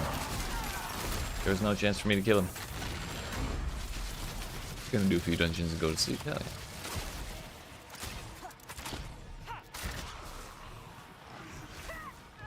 Always pleasure. Yeah, hell yeah. Thank you for hanging out. And thanks again for the channel membership.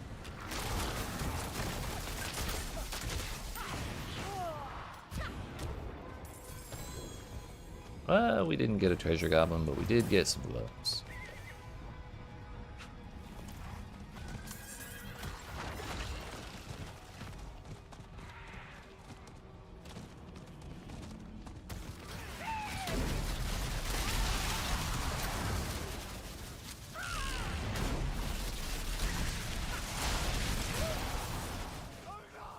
Oh no! More pants, damn it.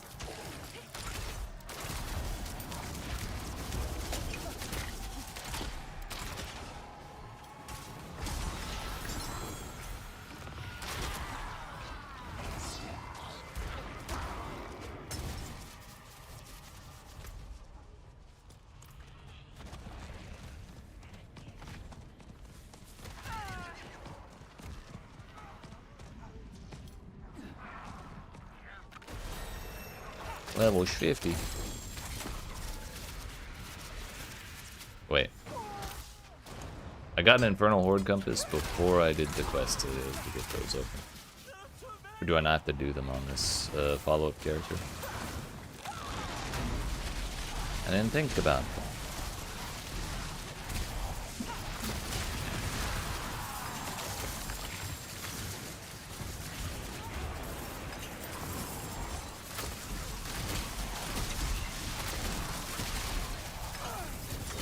Oh hey, our first glyph. What is this, bristle plate? A razor plate, that's what I meant. It is the razor plate.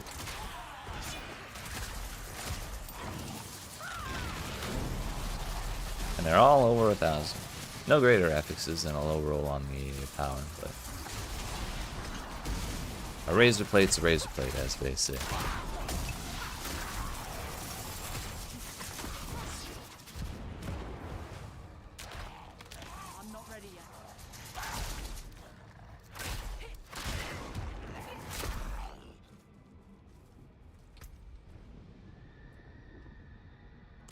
Yeah, I'm level 50, so we're like on to Paragon boards and shit. I have 121 laying around, and there are 10 minutes left.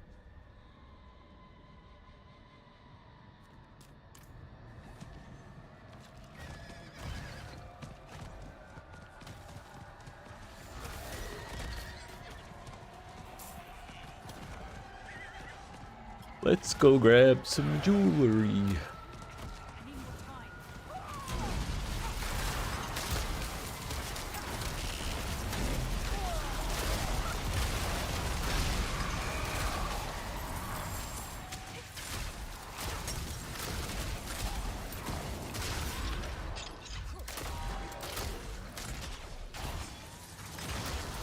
I'm not ready yet.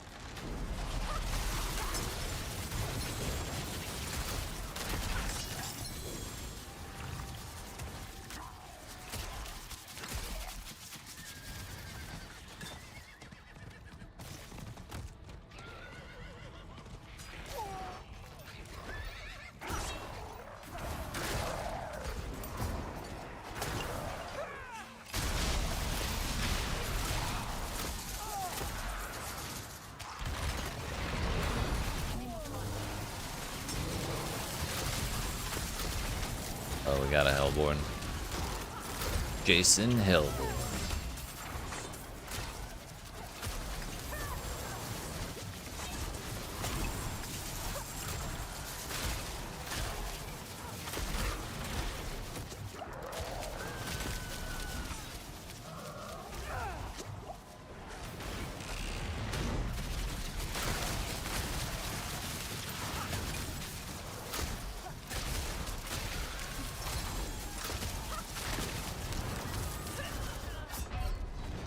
I just can't kill them. They hurt too much.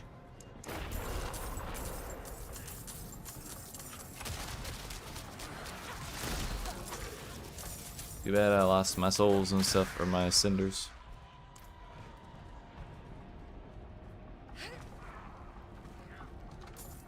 Heavy weaponry for 150. We demand blood.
$122.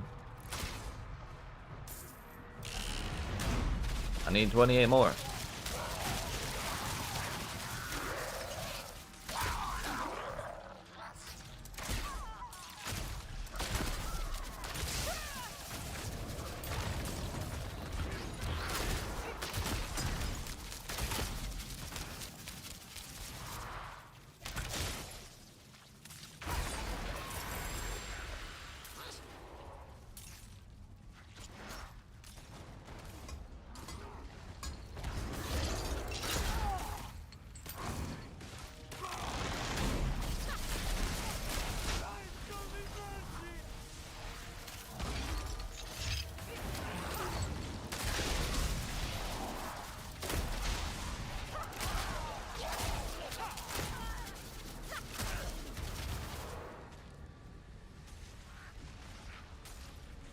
Wait, that Doomsayer didn't turn into anything. What a bastard.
Give me a bow.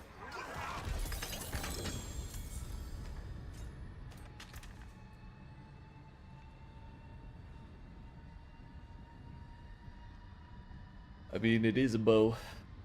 It is also a significant damage increase. But then we lose our arrow storms. Maybe it's worth it for right now.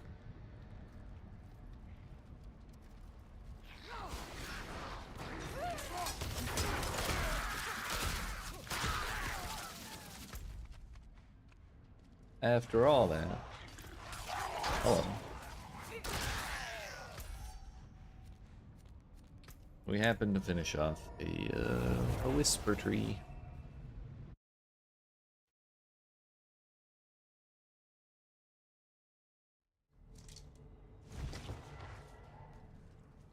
What did I leave behind?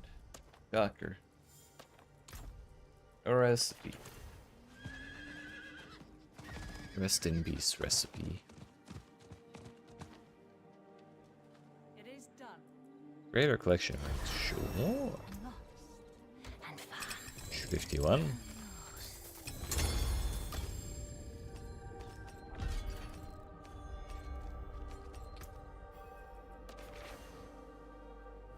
When your core skills overpower an enemy, you spawn 3 volatile blood drops, causing them to explode.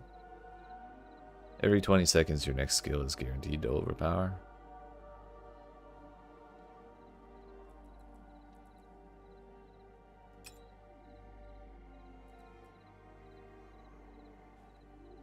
Shadow imbued skills have up to a 75% chance to create a toxic explosion poisoning that applies poisoning damage over 5 seconds to the targets and surrounding enemies. If they were already poisoned, increase its damage by 100%. So that's kind of meant to synergize with poison trap probably. But I might use it anyways.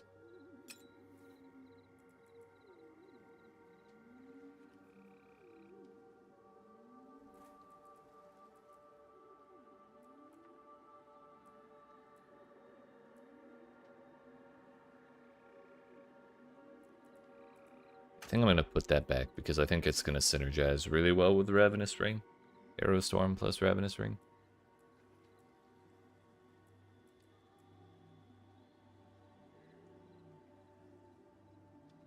I'll go ahead and do that.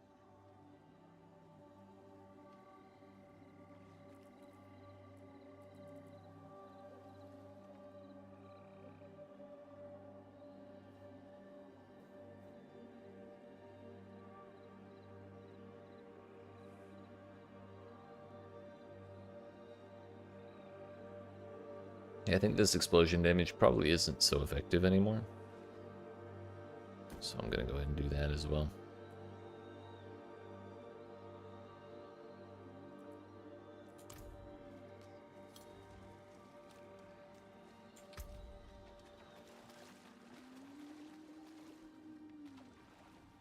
Alright, where do we put our stuff?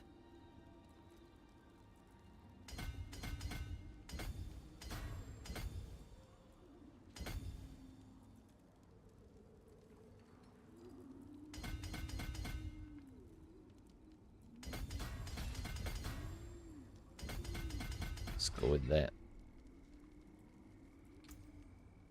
When you attack with an imbued skill, you gain 3% max res and 20% increased damage for that imbuement's element for 9 seconds. Imbued, imbuement, imbued. Marksman skills grant your cutthroat skills. Okay, nope, not doing that. Deal 5% increased damage for each nearby enemy that is crowd controlled. Nearby staggered boss provides a maximum bonus. Crit damage to enemies affected by traps. Inner sight. Ultimate skills gain an additional 10% damage from your damage with ultimate bonus and grant this bonus to all skills for 10 seconds when cast. Maximum bonus of 45%.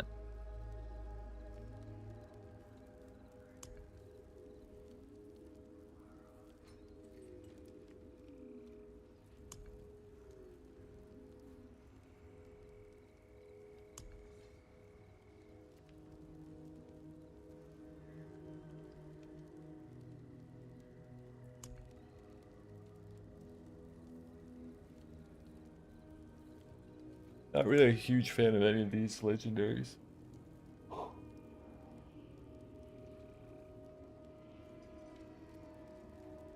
think we'll go with cheap shot first.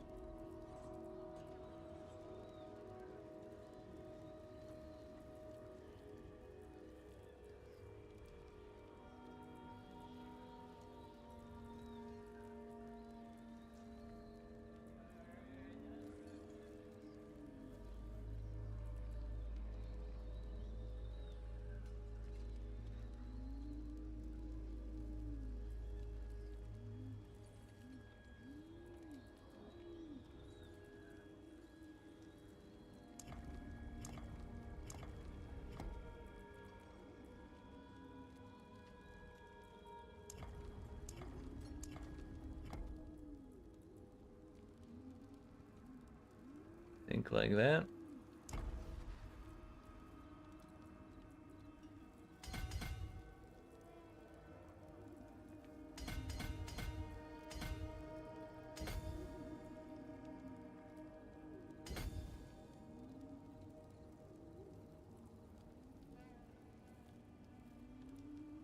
When you cast an agility skill, you deal increased damage and gain in energy rate. Dude, I can't speak. And gain 15% increased energy regen for 6 seconds. Crit damage. Skills that critically strike restore 12% of their energy cost, if the additional bonus is met. Being 25 intelligence, 1, 2, 3, 4, 5, we can manage that. It's actually sick. 1, 2, 3, 4, 5. Okay, we can still manage it.